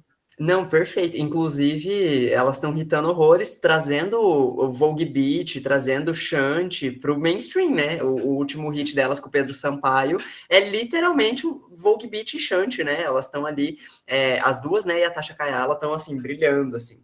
E eu acho engraçado porque daí pessoas que nunca ouviram falar de ballroom estão dançando, né? Coisas relacionadas... Eu fico de cara que hoje vejo ela fazendo tudo isso, mas eu vi ela com mais outras Billzinha da Unesp lá de Araraquara dançando na praça, e eu falo, o que é isso? E aí hoje eu vejo ela lá no prêmio Multishow e tudo mais, eu falei, eita, pega. Perfeito. Então, isso pode trazer, sim, essas experiências, eu acho que é incrível, porque tem a ver com uma formação de comunidade que é muito heterotópica, assim, né? Uma coisa, de todos os lugares que nós somos negadas, a gente inventa nossas formas de pertencer a nós mesmas, né? E a Ballroom é uma dessas tecnologias. Acho que, da forma como está colocado, está muito feliz no seu trabalho. Aí a minha sugestão é mais inclusive, se você quiser, eu posso te encaminhar por e-mail alguns desses textos, que eu acho que, mesmo que não seja para esse trabalho em específico, acho que a longo prazo são coisas talvez do seu interesse pessoal, são leituras Mas interessantes. eu tenho muita coisa engatilhada para virar artigo que eu falei, se eu colocar isso na dissertação vai me dar trabalho. É tipo assim, tem coisas ali que que tem vontade de colocar, mas quando eu falei, não vou, porque eu não vou conseguir. Mas aí eu comecei a falar, vamos deixar aqui, tenho que produzir, se for fazer um doutorado, deixa eu deixar esses artigos na gaveta. Perfeita. Não, e isso também mostra uma maturidade de pesquisadora. O mestrado não precisa dar conta do mundo, precisa dar conta do que você se propôs. Às vezes a gente eu vejo muita gente, principalmente entre TCC e mestrado, que vem com um certo deslumbre de pesquisa, que quer fazer o mundo. Às vezes não é a hora, Mona, às vezes isso vai atrapalhar a sua pesquisa mais do que ajudar. E às vezes as coisas separadas da forma como isso aqui não cabe nesse trabalho, faz muito mais sentido para você ter dignidade de trabalhar isso e ter o seu trabalho ser conciso. Então eu acho que a nível de pesquisa, seu trabalho é muito maduro, e daí que eu já vou encaminhando para o final da minha fala também. Acho seu trabalho muito maduro, no sentido de você se posicionar nele. Acho que tem um escopo teórico muito bom para uma pesquisa de mestrado, assim, acho que você deu conta de bastante coisa, e mais do que muitas dissertações que eu já vi por aí defendidas, assim, acho que desde a qualificação seu trabalho era robusto nesse sentido, e é um trabalho encarnado, que para mim é uma das coisas que eu mais prezo quando eu vou avaliar qualquer coisa, é o quanto desse trabalho é você que está fazendo, ou é um trabalho genérico que qualquer pessoa poderia ter feito, sabe? E o seu trabalho é você encarnada, né? Então eu acho que é isso, assim, eu fico muito feliz com a leitura do seu trabalho, um parabéns enorme para você, para sua orientação, para os seus professores, né, para todo o trabalho de formação que você teve, e fico muito feliz de ter participado desse processo com você, é muito bonito ver florescer, assim, então, parabéns. Obrigado também por participar disso, que eu falei, não tinha achado ninguém, quem ainda me sugere, a Calipa falou, achei essa daqui, eu falei, que bom, e quando eu vejo parecida, tipo assim, a idade, porque eu tava pensando em coisas mais epopecas, grandes, de ver que tava lá, e o seu é de agora, de 2024, eu falei, isso, bora, vamos. É isso, porque a gente vai se pegando no colo conforme a gente vai se encontrando, né? Então, da mesma forma como você fala da Meg, da Adriana Salles, eu tive esse momento com as minhas ancestrais que estavam fazendo esse movimento na academia enquanto eu estava entrando, e é muito gostoso poder fazer um pouco desse movimento por você também, que na verdade já caminha sozinha, né? Você não precisa de colo, não. Mas é bom poder participar desse processo. Muito obrigada, obrigada mesmo. Como é que vai dizer? Não, só palminhas. Só palminhas aqui, Lua. Obrigada. Lua, muito obrigada. A qualificação, você colabora imensamente com a gente. E não só ali na qualificação, mas além dos seus textos, né, também, a gente aprende muito. E agora, mais uma vez, vem iluminar as nossas mentes com as suas reflexões. Só minha dúvida, depois de hoje eu ainda posso colocar mais coisas no texto? Então você me manda tudo. Se tem, eu falei assim, porque foi que eu falei, eu já li esse texto algumas vezes e eu fiquei, nossa, eu posso fazer isso, mas a minha dúvida era se eu ia poder reescrever ele mais coisas ou não. Então pode mandar assim, que tem mais coisa para ajudar junto com isso. Sim, acho que vocês são 30 ou 60 dias, mas é bem. Não, dá. Eu agradeço imensamente. E fico muito feliz da gente ter encontrado você. E está disponível, porque ó, depois dessa banca aqui, Eu falei para ela, eu falei, encontrei a pessoa certa. E você na qualificação ajudou muito. Assim, ó, foi o que eu falei para a Calipe, eu falei, eu acho que eu falei, depois que você da qualificação veio do que você falou, eu falei assim, vocês agora me deixam em paz, que agora eu vou ver escrever do meu jeito. Era tipo assim, eu acho que eu tava. E por isso que eu entreguei as análises, eu não sabia como que eu ia juntar aquilo no formato. Mas aí na hora que eu falei, eu vou mudar a metodologia, vou fazer diferente. E aí o texto saiu muito melhor, assim, mais fácil de escrever, no caso. Sim, eu acho que a vida acadêmica, né? Porque vida acadêmica, a gente precisa desses momentos em que alguém diga para a gente que o que a gente faz é válido, né? Então, eu acho que a sua colaboração não foi só no desenvolvimento da pesquisa, várias coisas que você falou naquele momento, né? Eu acho que a sua também grande colaboração foi essa confiança que você deu para a Alanis, do que ela fazia. Você foi a primeira leitora externa da Alanis, né? Então não adianta falar assim, Alanis está ótimo, vamos tá ótimo, da hora. E a Caribe, assim, tudo que eu mando pra ela tá bom. Eu nunca sei se não tá bom, porque eu falei, ela parece ela, tá ótimo, tá maravilhoso, pá. E aí eu fiquei, tem certeza? A gente vai ler outra pessoa. Sim, e assim, a gente estava bem ansiosa para a sua participação na qualificação, né? Porque você era a primeira pessoa, a leitora externa, né, que ia trazer. Então, assim, não só academicamente você colaborou, mas como pessoa mesmo, né? Esse acolhimento, essa transmissão de confiança, de que o que você está fazendo tem validade, tem valor. Então, sem saber, acho que até, não sei, acho que você nem sabe, quão importante você foi para o desenvolvimento desse trabalho. Então, a gente acabou a qualificação, eu falei para a Lene, eu sou fã da Lu agora. Não, eu gostei porque foi que eu falei assim, parecia que era coisa na cabeça, mas foi que eu achava que nem poderia falar. Mas na hora que eu falei assim, faz mesmo desse jeito, eu falei, arrasou. Porque é sempre assim, você sempre sente que você está escrevendo tudo cifrado. Eu falei, gente, poxa, escreve tão bem, mas não é isso, é aquela coisa cifrada aos olhos do outro. E às vezes não é para o outro, às vezes que a gente está escrevendo muito. Então, muito obrigada, agradeço imensamente. Eu vou passar a palavra para a Inara, então, da casa, a Inara é especialista em escrita de si. Então, a gente está muito ansiosa para ouvir a sua apreciação a respeito do trabalho. Então, obrigada, véspera de Natal. Gente, alguém trouxe panetone? E agradecer que foi as pernas, foi segundo da pergunta. Foi. Só que já estava aqui pensando, será que eu vou ter que passar uma docência? Tem que monetizar esse certificado, gente, não posso ser doutorado. E eu fui muito na justamente por ter essa especialidade de si, né? Então, você entende do trabalho que eu faço. Então, primeiro, eu gostaria de dizer que, assim, eu me deparei com esse trabalho e eu fiquei bastante impactada, né? Então, eu me coloquei, né, eu quis escrever, então eu vou ler para você o que eu, né, preparei, porque eu quis, assim, da minha parte, com pouco conhecimento, né, daquilo que você traz como tema e tudo mais, um olhar de muito respeito, né? Então eu procurei assim escrever, né, para não me perder.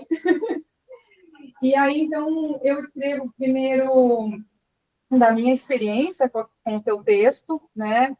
Coloco algumas coisas da escrita de si, porque eu acredito que isso pode te ajudar, a questão literária, porque quando eu trabalhei com mulheres que sobreviveram da Segunda Guerra Mundial, que sofreram todo qualquer tipo de violência, assim, coisas inimagináveis, né? Então, esses textos de cunho autobiográfico são muito questionados, muitas vezes, né?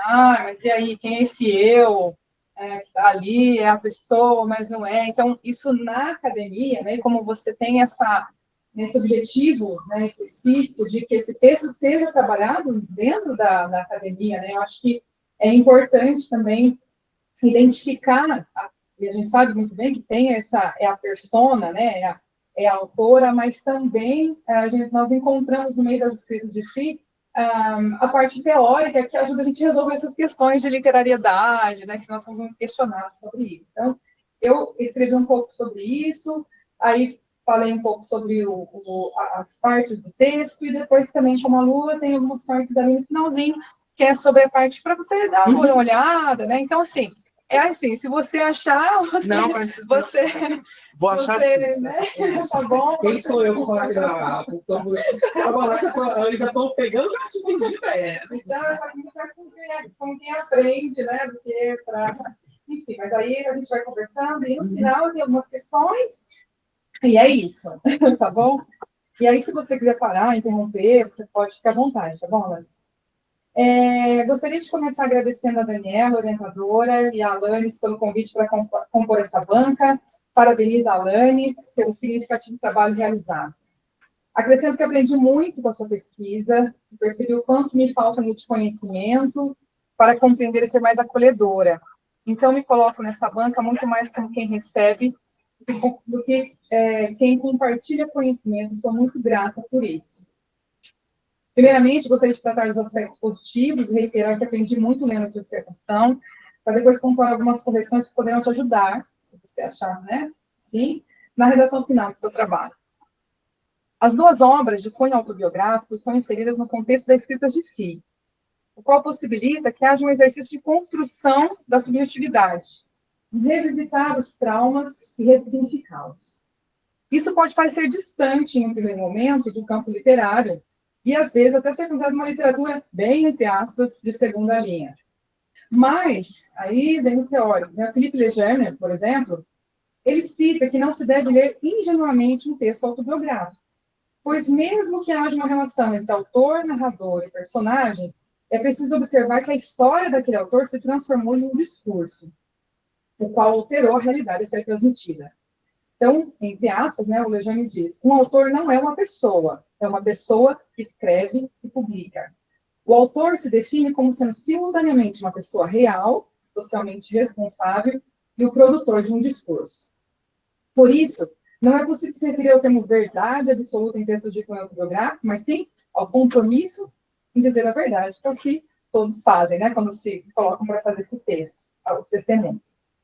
Barthes também confirma essa separação entre autor e narrador quando apresenta o termo scriptor, como sujeito da escritura, aquele que surge no trato com a linguagem literária.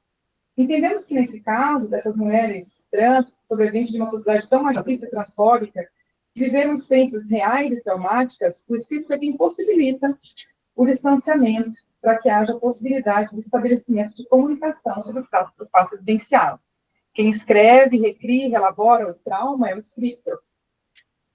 Ao se refletir sobre esse distanciamento entre o autor e aquele que se escreve, não queremos descartar a importância de quem viveu o fato da história. Foucault reflete sobre essa questão. Para ele, em seu texto que é o autor, a pessoa física não interessa muito, mas o autor delimita um certo grupo de textos. Dessa maneira, a função autor é característica do modo de existência, de circulação, de funcionamento de certos discursos no interior de uma sociedade, da importância e da potência das falas dessas mulheres, né? Vale citar que a segunda obra desse objeto foi escrita por Naná Queiroz, não certo o nome dela? Naná Queiroz, o que me leva a afirmar que, mesmo sendo baseado em fatos reais, o livro Eu Travesti está permeado também de pontos ficcionais, né, em razão dessa coautoria e dos atos comuns da memória, certamente amplificados pela necessidade de esquecimento das lembranças traumáticas, que faz com que o distanciamento entre o factual e o ficcional seja ainda menor. Né? Então, é claro que nós estamos falando da vida real da pessoa, né? Mas quando ela vai fazer contar toda a história de vida, né, e ainda também pelo olhar de uma outra pessoa, nós não lembramos exatamente como foi, como aconteceu, mas é a nossa verdade, é isso que importa. Né? Então, aqui se resolve todas as questões de quando esses textos são questionados, né, de não literalidade e tudo mais, por serem fatos reais. Né? Dito isso, quero acrescentar que gostei muito da sua introdução, com a apresentação das obras, na metodologia que você falou da autoetnográfica, dos aspectos que seriam analisados, da divisão das sessões, da sua intenção de trazer essas obras para dentro da academia, desejando que elas façam parte dos estudos literários da graduação, que é bastante pertinente. Você cita na introdução, na página 14, que não há muitos estudos sobre essas obras e que isso se deve à publicação bem recente da obra, né? Fez uma citação ali. Eu concordo, mas eu gostaria de acrescentar que as escritas íntimas de mulheres que contam seus traumas sofreram bastante preconceitos ao longo da história e somente muito recentemente, na década de 80, mais ou menos, é que começaram a ser analisadas, porque as mulheres não foram escutadas, e muito menos ainda lidas e consideradas como objeto de estudo. Preconceito recai sobre mulheres pretas que escreveram suas memórias, mulheres que sobreviveram às guerras, às ditaduras, e certamente esse preconceito recairia sobre as mulheres trans, que, além de contar as suas histórias, também denunciam a hipocrisia da sociedade patriarcal, ainda muito presente no nosso mundo.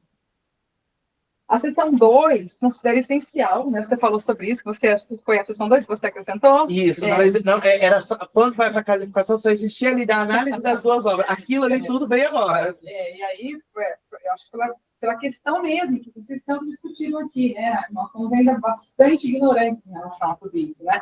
E eu acho que isso precisa mudar mesmo, eu concordo. Mas, para nós, leitores que desconhecemos, ou então conhecemos muito pouco, eu achei essencial para que possamos compreender com mais profundidade as obras estudadas. A nossa ignorância não pode mais ser justificativa para o nosso silenciamento diante de tantas atrocidades que aconteceram e ainda acontecem com as mulheres e homens trans. Essa sessão cumpre o papel de nos apresentar e alertar sobre essa realidade, de como a sociedade trata os corpos trans. Confesso que fui bastante tocada com as sessões posteriores, 4, 5 e 6, né, que são da análise mesmo, sobre a afetividade das pessoas trans e a análise dos livros. Você tratou, entre tantos assuntos importantes, de temas como a aceitação familiar, você falou, né, já no começo, de amigos e parceiros, de como a afetividade pode ser uma barreira de proteção diante das adversidades. Além disso, e isso foi para mim impressionante, assim, você falou, né, do doutorado, Nos apresentou a língua Bajubá. Bajubá? Pajubá é o Bajubá. Bajubá, tanto faz, É né? porque o fonema TLB, então Tá. você tem tanto Pajubá como Bajubá. Como uma língua de resistência travesti, que eu achei interessantíssimo. Eu sou professora de língua, né? Então, sim, achei muito interessante. Por sinal, e também de como a afetividade é um campo de disputa política, que me fez refletir em como estamos agindo mal, até mesmo com a intenção de agir bem. Além disso, pensei em como trabalhos como o seu são necessários para que sejamos capazes de avançar como seres humanos que ainda têm condições de amar, sem preconceitos. Confesso que me emocionei em alguns pontos. Foi difícil perceber que muita coisa já mudou, mas que ainda falta muita coisa para chegarmos lá nesse ideal que gostaríamos que existisse, que ainda está distante, ao menos, da nossa geração. A citação em Eu Travesti sobre a primeira experiência sexual de Marilac é o mundo. Para mim foi assim. Eu gostaria de ler. Posso ler? Pode. Tem aqui, ó. E o pior Eu avisei. vem depois, quando ela conta para a mãe e leva uma surra sangrando. Né? Eu acho que essa é a realidade, né, de muitas crianças. E eu fiquei, assim, eu tive que parar ali. Né? Eu tenho aqui também, mas se você quiser também posso ver. Isso é profundamente tocante. Eu acho que como nós estamos gravando, essa aqui, essa daqui ela me propôs. Essa só explica o contexto, ela tinha 5 anos. É Isso, aí ela vai falar que é a pior surra que ela já levou da mãe dela. Ou seja, porque assim, como é um de memória, conforme ela vai lembrando as coisas, ela vai trazendo. Então, ela primeiro fala. Só que ela vai falar que a pior surra da vida dela foi aos 5 anos, só que aí você vai entender o porquê que ela apanha. Que ela apanha porque a mãe dela deixa ela sendo criada por um vizinho, que ela tinha 5 anos, enquanto ela vai fazer uma coisa. Aí, no período que ela fica com esse rapaz, o rapaz abusa ela sexualmente. E aí ela vai. Eu acho que eu vou ler aqui, que você cortou um pedacinho. Uhum. Ele me propôs um jogo que começaria com ele ajustando o meu tronco pequeno contra o braço do sofá. Aceitei, curiosa. De repente, porém, o homem parrudinho explodiu em milhares de tentáculos que se lançaram sobre mim, serpenteando sobre minhas roupas, comprimindo meus ossos. Minha cabecinha tentava capturar explicações entre as gotas de sangue da pequena poça do chão. No teto, os monstros gritavam mais alto. Por dentro, os tentáculos me estilhaçavam as entranhas.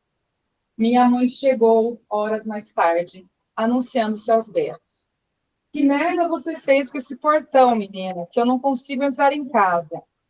Corri em seu socorro, com urgência dos braços da minha mãezinha para me proteger e consolar de tudo o que havia acontecido.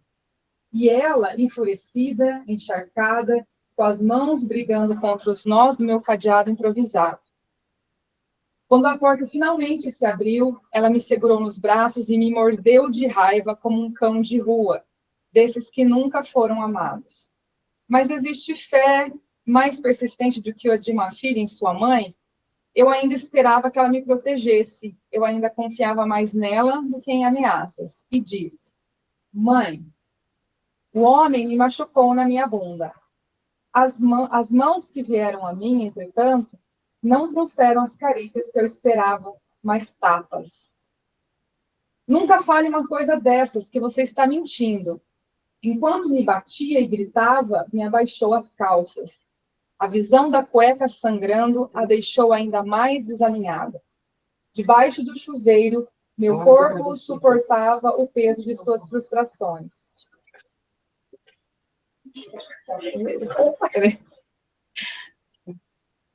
Nossa, esse lugar é totalmente errado. Vou voltar aqui. Ó. Eu tô concentradinha. As mãos que vieram a mim, entretanto, não trouxeram as carícias que eu esperava, mas tapas. Nunca mais fale uma coisa dessas, que você está mentindo. Enquanto me batia e gritava, me abaixou as calças. A visão da cueca sangrando a deixou ainda mais desalinhada. Debaixo do chuveiro, meu corpo suportava o peso de suas frustrações, que chegavam em palmadas cada vez mais duras. É mentira, você está mentindo.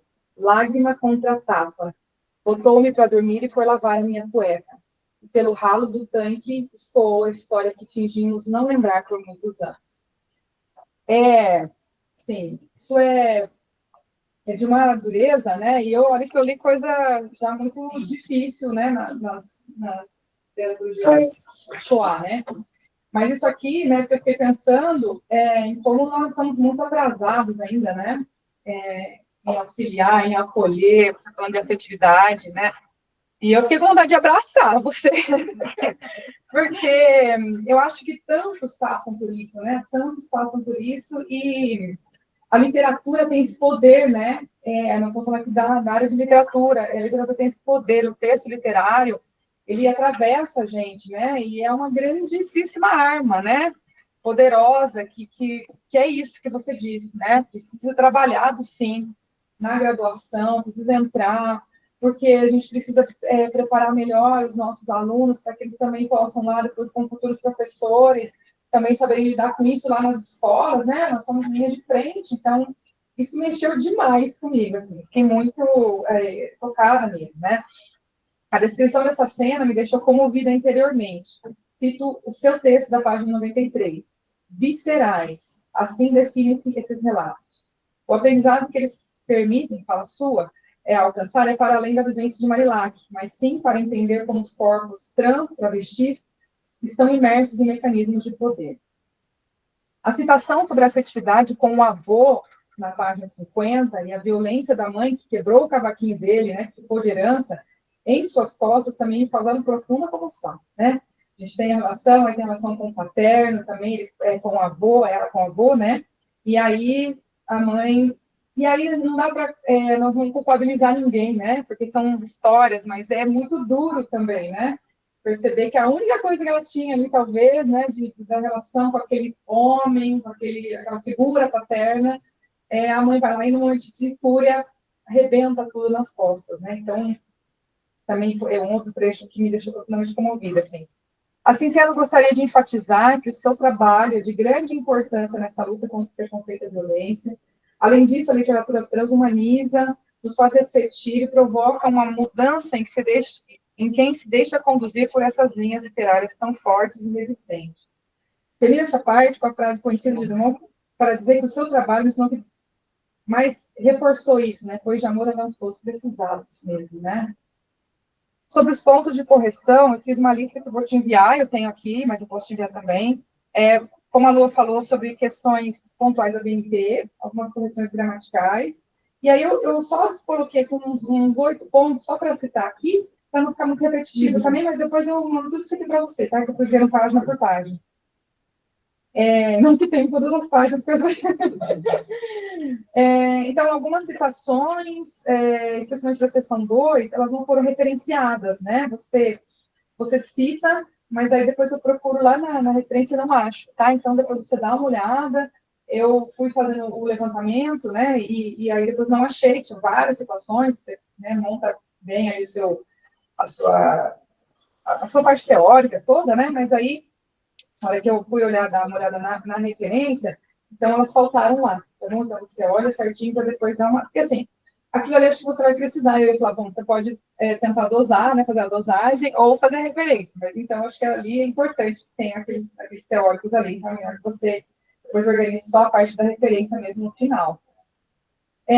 Você precisa organizar o número de páginas do sumário, né? E é aquela história. Eu sei porque o sumário, nossa, é terrível, a gente vai arrumando. Então, o sumário, as páginas do sumário não estão correspondendo ali às sessões, tá? É só questão de colocar na ordem mesmo lá.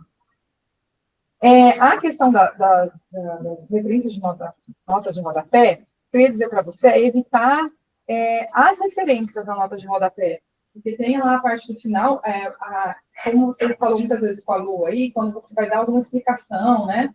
Vai colocar alguma explicação pontual, ou então fazer a tradução de alguma coisa, aí você coloca na nota de rodapé. Agora, como tem a parte de referências, quando você vai fazer referência, é melhor que você coloque tudo lá no final, né?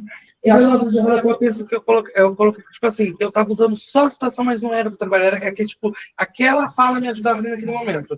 Mas é que você citou, então é bom que você faça referência lá também, né? Porque depois pode ser que te cobrem aí dessa parte da referência. Mas, enfim, você vê com a fazer também, que funciona, né?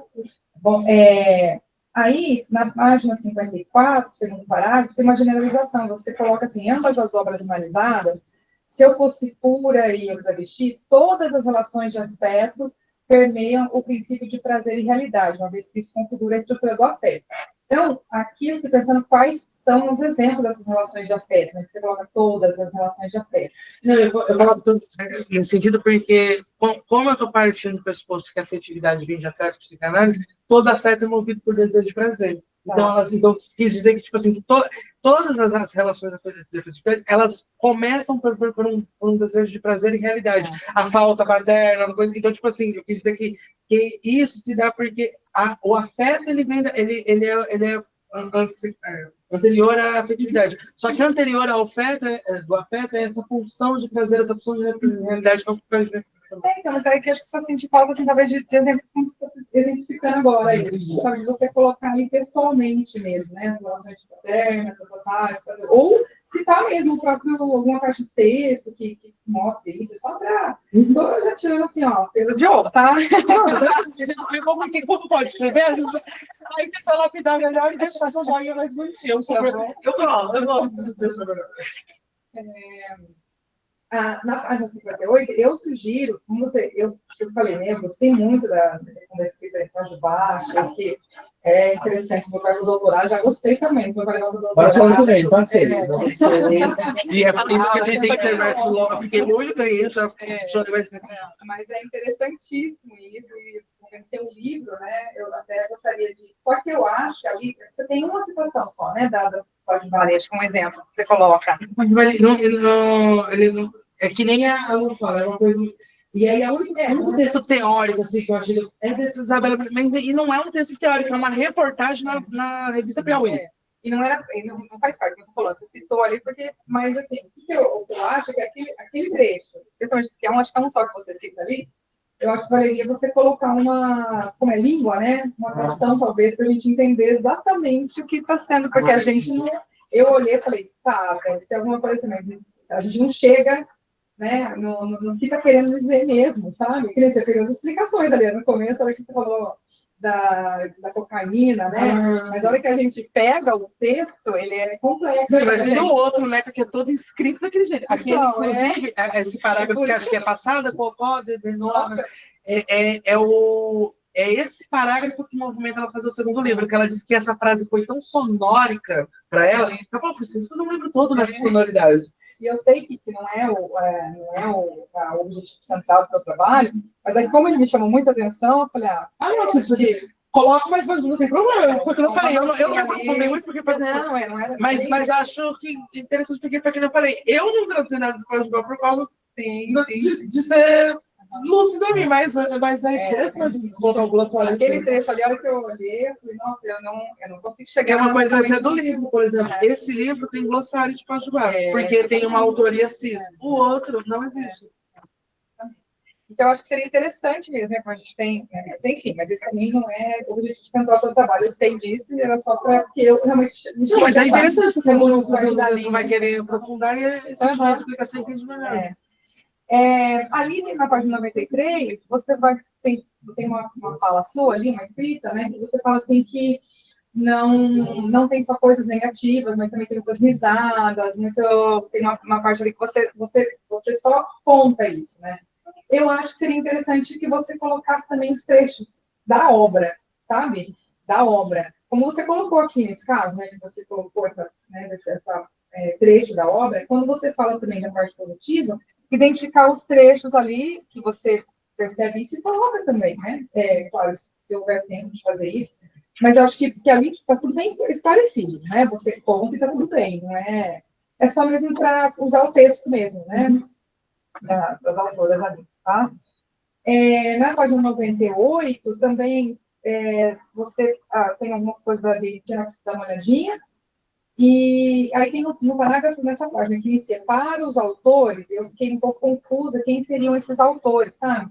Porque parece que você entra numa parte bem teórica, tudo, só que a hora que você coloca para os autores, e a hora que eu volto, mas quais autores que ela está falando aqui em cima? E depois você dá uma olhadinha lá, para só, de repente, reescrever, se for o caso, ou então, às vezes, eu também, entendi errado ali, aí você pode deixar, né?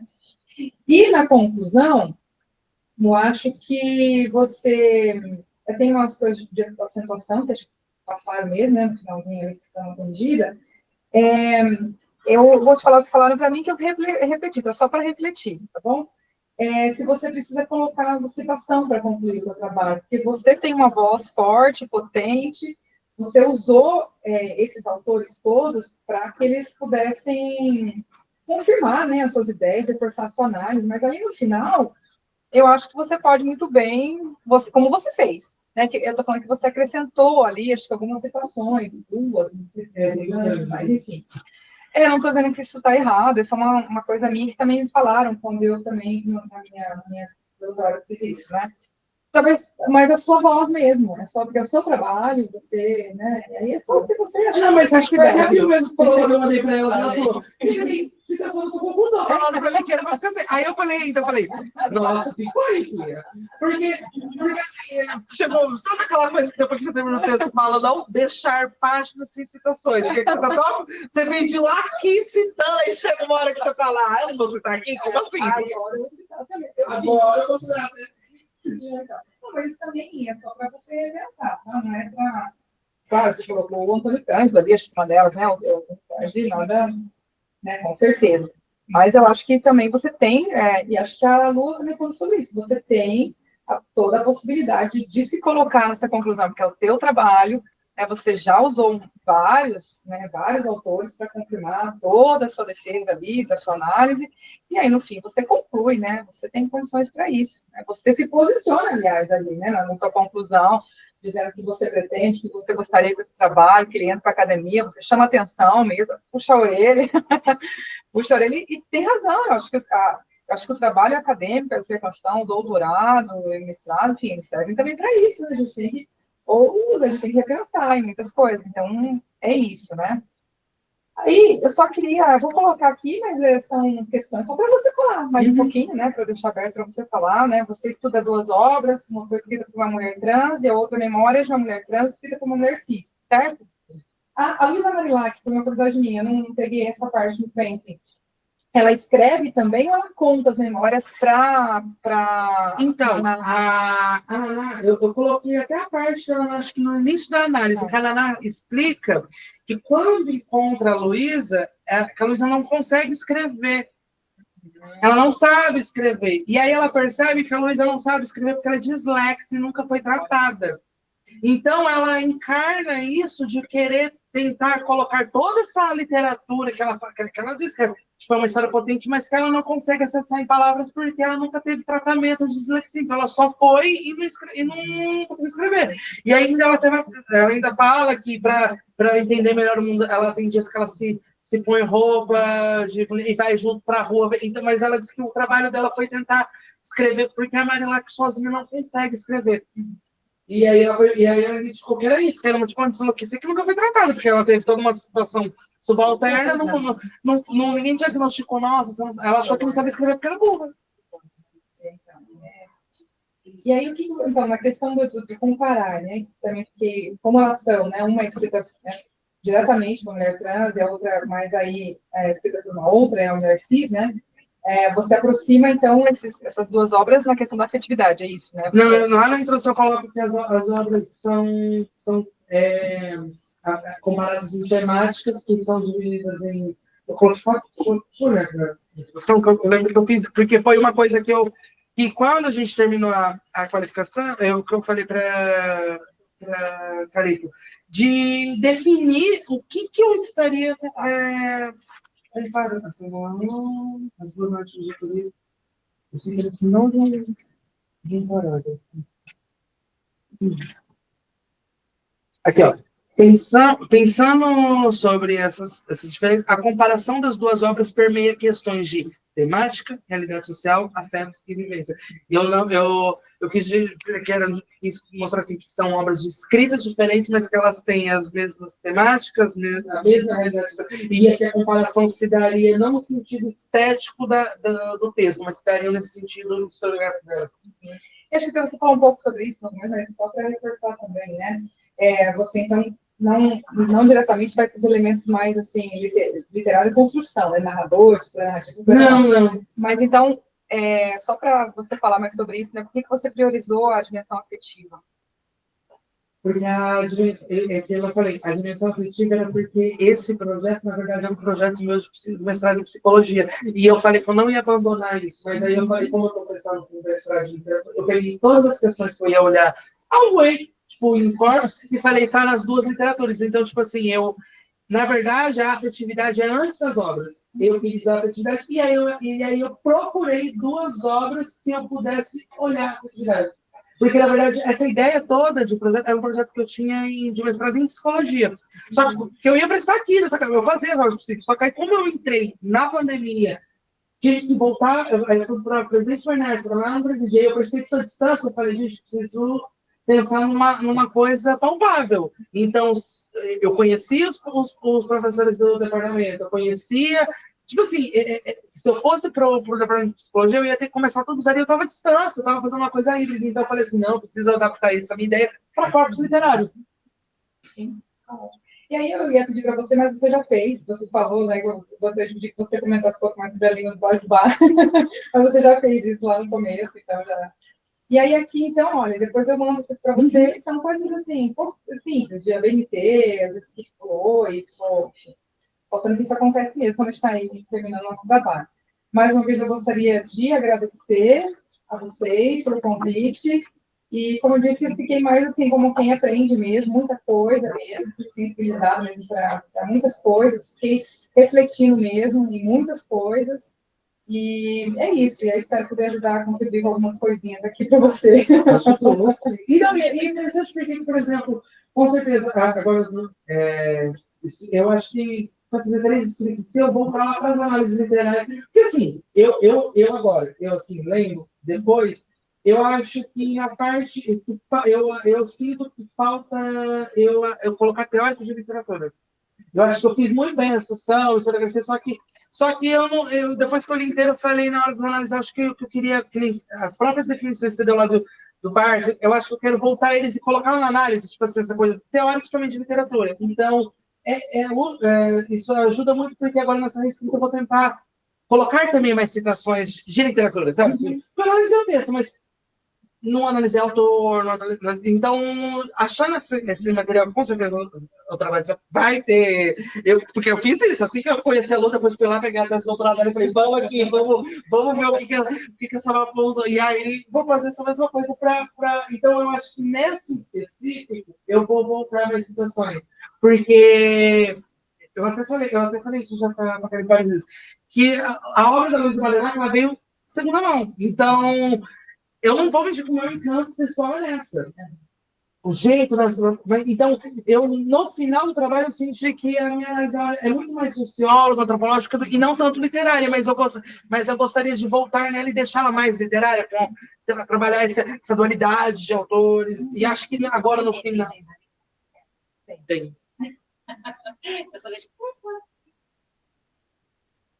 E aí, agora, com isso, eu posso voltar, né? Porque, assim, eu acho que o da Maria, eu fui além, eu falei de linguística, só que quando eu cheguei no da Maria, eu fiquei tão presa ao enredo, mas que eu acho que eu não aprofundei em análise literária. Então, com essa escrita, se eu consigo falar um pouco dessa dualidade do autor, dessa estética de. E porque eu penso ele é um autobiográfico. Não tem a língua mesmo, né? É muito própria também, né? Você pode ir também por essa linha na sua análise, né? Agora você vai ter que fazer o trabalho já, né, Dani? Não, mas se der para fazer, eu ainda boto, mas faz parte das 30 páginas aí, tá tranquilo. Acho que vale você, pelo menos, citar essa coisa do autor aí, porque tem esse distanciamento. A gente sempre. Porque senão nós somos sempre questionados na área da literatura a respeito desses textos, né, de cunho autobiográfico, por conta da literalidade mesmo, né? Então, quando a gente fala da literatura, a gente pensa na ficção. Mas aí, como que alguém que escreve na vida real, como é que a gente trabalha isso na literatura? Não, mas nós trabalhamos isso na literatura porque aí, ó, tem esses autores ou outros autores, né, que pode não ser aqueles que eu trabalho, mas que falam sobre isso, né? Quando eu começo a escrever, mesmo que eu fale da minha vida, aquilo que está ali já é esse scriptor, né, que o Barthes fala, já é um outro que está ali, porque quando eu coloco, eu estou transformando o discurso, né?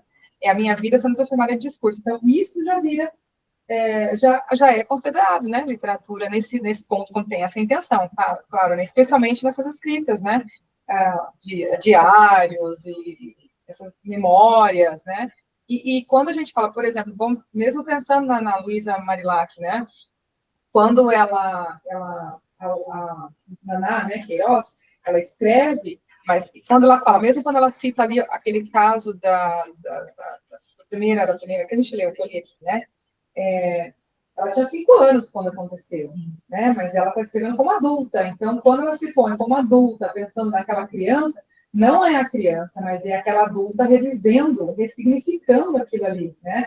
Porque ela está colocando muito daquilo que foi a dor, né?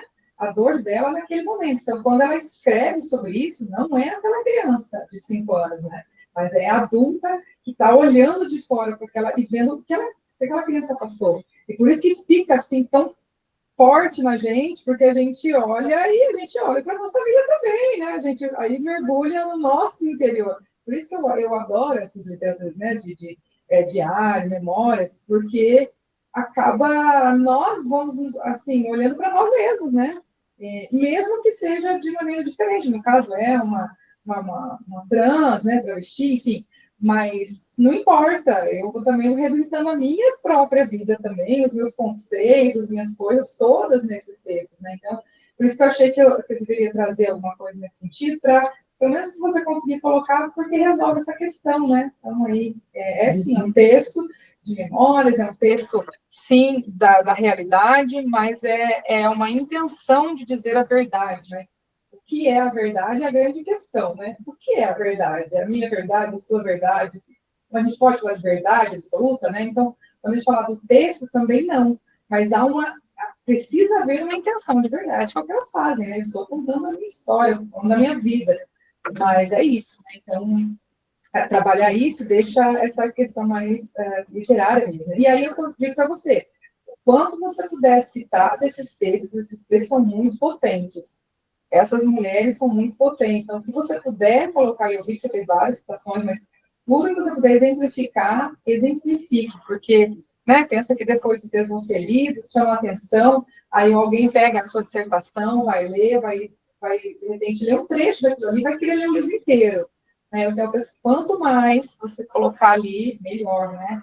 E que seja, né, que isso aconteça efetivamente na graduação, que seja aqui, que você consiga, e não é uma luta sua, precisa ser uma luta de todos nós. Eu penso, eu espero que explique, porque nem eu agora falo assim desse lugar, mas esse ano foi o primeiro ano que a pós-graduação da CRIT colocou na como cota. Uhum. E a primeira vez que tinha uma opção do doutorado, e eles reprovaram metade dos candidatos.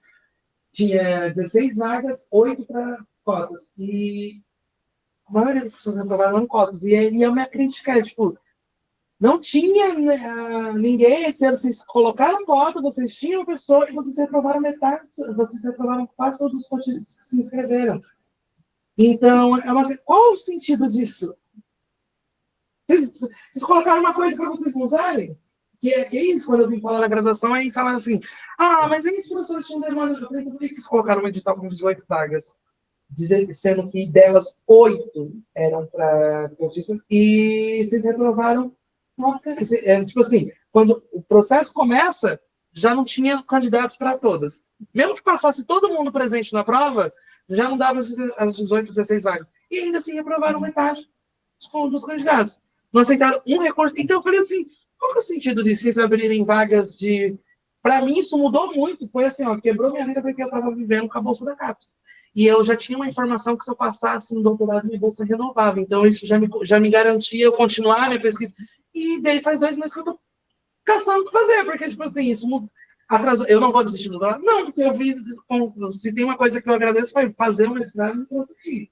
Acho que resolveu, então, vou continuar o doutorado. Mas é pensar que essa casa, tipo assim, eles acham que 1 ano na nossa vida não muda nada. Mas insista, né? Eu acho que eu pensei assim, então, por isso que eu falo que eles têm que ler, porque eles fizeram um processo assim, eu não vou pode ter críticas aos autores, mas foi o que eu falei. Eu olho o que eu uso e olho o que eles estavam me pedindo no processo. E eu acho assim, que o meu projeto de doutorado era muito bom. era muito conciso, então, tipo assim. Então, acho que por isso do mestrado, para ver se esse povo põe um pouco dentro, porque eu falei, vamos conseguir fazer um processo com ações afirmativas, colocar esse povo nas cotas e se reprovar metade das pessoas. É uma luta e a gente, acho que todos nós precisamos assumir a nossa parte e assim, a coisa sei que é demorada mesmo, né? E não deveria ser também, né? Mas eu acho que insistir, né? Insistir assim como tantas outras lutas também tem, a gente precisa insistir para que as coisas elas vão mudando. Não sei se a nossa geração vai chegar a ver, mas se a gente parar, as outras gerações não vão ver, mas elas precisam ver. Né? Então a gente aprende a burlar eles, eles se apertam. Eu não vou comentar porque tá gravando. Mas eu falei assim, eu tô fazendo essa crítica aberta na banca porque é uma coisa que eles precisam pensar. E eu falo porque eu fico incomodada com essa história. Porque eu fiz aula do Sérgio Livro, de educação, e ele diz que a avaliação ela deve girar em torno do que você tem. Se vocês tinham 16 candidatos, que metade não foram aprovados no seu processo, mas eram pessoas desta casa, pessoas que estavam no mestrado, e vocês queriam ver a avaliação. Uma avaliação que não está formando, uma avaliação que Ou não as está aulas, né? Das pessoas. Ou as aulas, né? Tipo assim, uma avaliação que não forma. Eu falei, eu mesmo, o mestrado eu fiz por ampla concorrência para ser segundo. Eu agora pensei que com outros travestis, como outros amigos meus que estavam no mestrado, que estavam por voto, qual o sentido de você abrir vagas para. Porque se você fala que cotistas, obviamente não atende. Tem pessoas dessa casa, se vocês realmente querem que esse fique um ano, porque foi o que eu falei, eu não vou desistir, mas eu também já tenho que pensar o que eu vou fazer a partir de janeiro, porque eu fiz escolhas, eu estou mandando fazer. E eu estava vendo que a bolsa estava. Então, tipo assim, eu agora estou tendo que pensar em outras coisas, porque eles fizeram um processo que tinha, eles não tinham nem gente para. E aí, por que eu faço essa crítica? Porque a Lara disse em alto e bom tom, mas eles não tinham nem orientador para aquele número de vagas. Aí a hora que eu falo, então por que abriu esse tanto de número tal? Porque foram secos. Porque, tipo assim, tinha muitos ausentes na prova, eles já tinham, as pessoas que estavam ali sentadas, você poderiam continuar. Não, vocês realmente fizeram uma prova para matar metade das pessoas? É isso que vocês queriam? Conseguiram? Eu vou chamar Deus. Os responsáveis. E assim, eu sei quem me deu o meu parecer, eu conheço, só que ele também me deu uma aula falando coisas daquele, então, tipo assim, eu sei que ele me deu um parecer para justificar as notas. Só que não era mais fácil serem sentados e quem que eu tô falando? Antes, tipo assim, vocês olharam lá, viu que muita gente faltou, que não sei. Não, faltou alguém pensar, mas por que isso? Não sei o que mudou no Brasil, mas para mim, mais 12 meses mudou muito. Eu estou falando sobre a vez. E eu falo ainda no trabalho que é graças a CAPES que eu pude esse ano fazer, graças ao meu vínculo com a Unesp que eu estava fazendo terapia. Então, tipo assim, eu não sei o que mudou no departamento, mas eu sei o que mudou em mim. O que é esse quebra de um ano sem a bolsa, tendo que. E eu falei assim, eu fui mandado embora do presídio, que ele não sabe, mas eu fui despertado depois que comecei a educação. Eu não estou arranjando emprego. Eu já fui em padaria, eu tenho 2 graduações, eu estou terminando de um mestrado e eu ainda não tenho emprego. Eu não vou falar, mas como eu falei, quando eu vi a reprova do doutorado, quem me segue no Insta sabe o tanto que eu chorei. Eu nem falei ainda para minha mulher, não sabe disso. Ela me perguntou por que foi que eu não falei. Eu falei para você que eu aprovei no doutorado? Nem perdi, porque para elas foi o eu falei que era o ano do ano que vem.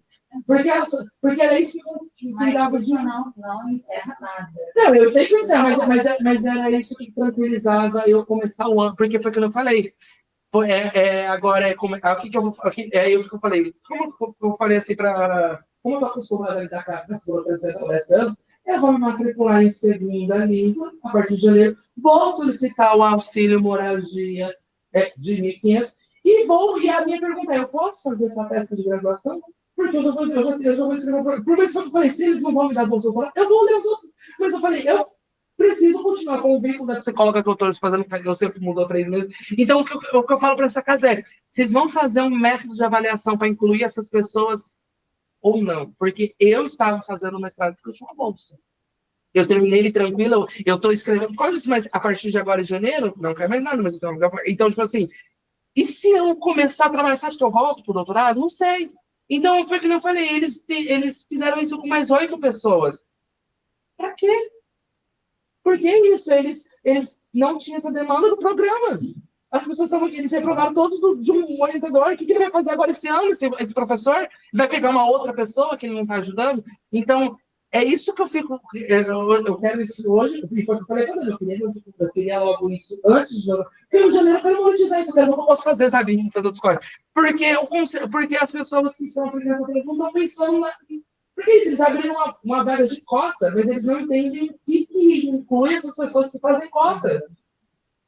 E porque foi como eu falei, tinha 7 recursos. Eles indeferiram por 7. Abriram um recurso para onde... Ela é da casa? Você estão mesmo? Eu sou só... agora eu não estou mais. Eu terminei. Mas porque eu falo assim, algum grupo de professores fizeram isso, mas os outros cederam esse calendário. Um recurso de um dia.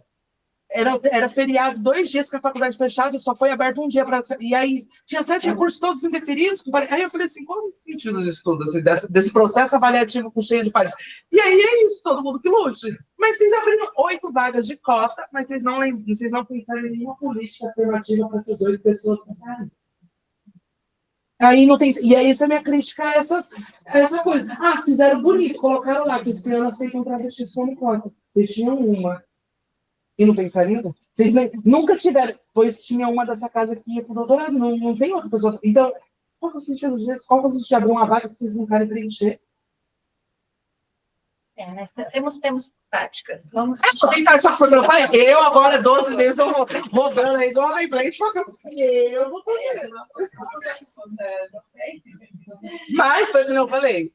Mas quando fez isso, eu falei que pro próximo ano, pro processo de eu vou estar louca. Então, se o ano que vem eles não se aprovarem, a gente vai todo mundo para uma sindicância de novo. Gente, eu vou ter que pedir para vocês saírem um pouquinho para a gente deliberar, tá bom? E aí, de casa também, pessoal, para vocês saírem e voltarem daqui, acho que 10 minutos, né? 10 minutinhos para vocês voltarem, para a gente deliberar, tá bom? A gente chama vocês aqui. Aí vocês voltam em 10 minutos, gente.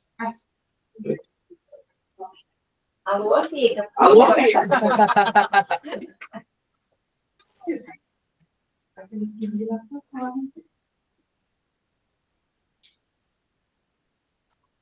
Eu acho que a gente vai...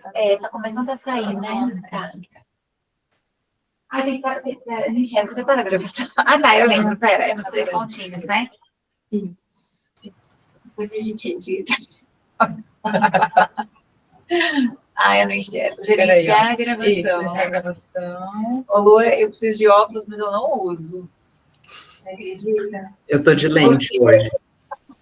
Meu marido e minha filha, deixa eu parar a gravação. Eles falaram que eu fiquei idêntica a uma tia minha, que tem 86 anos.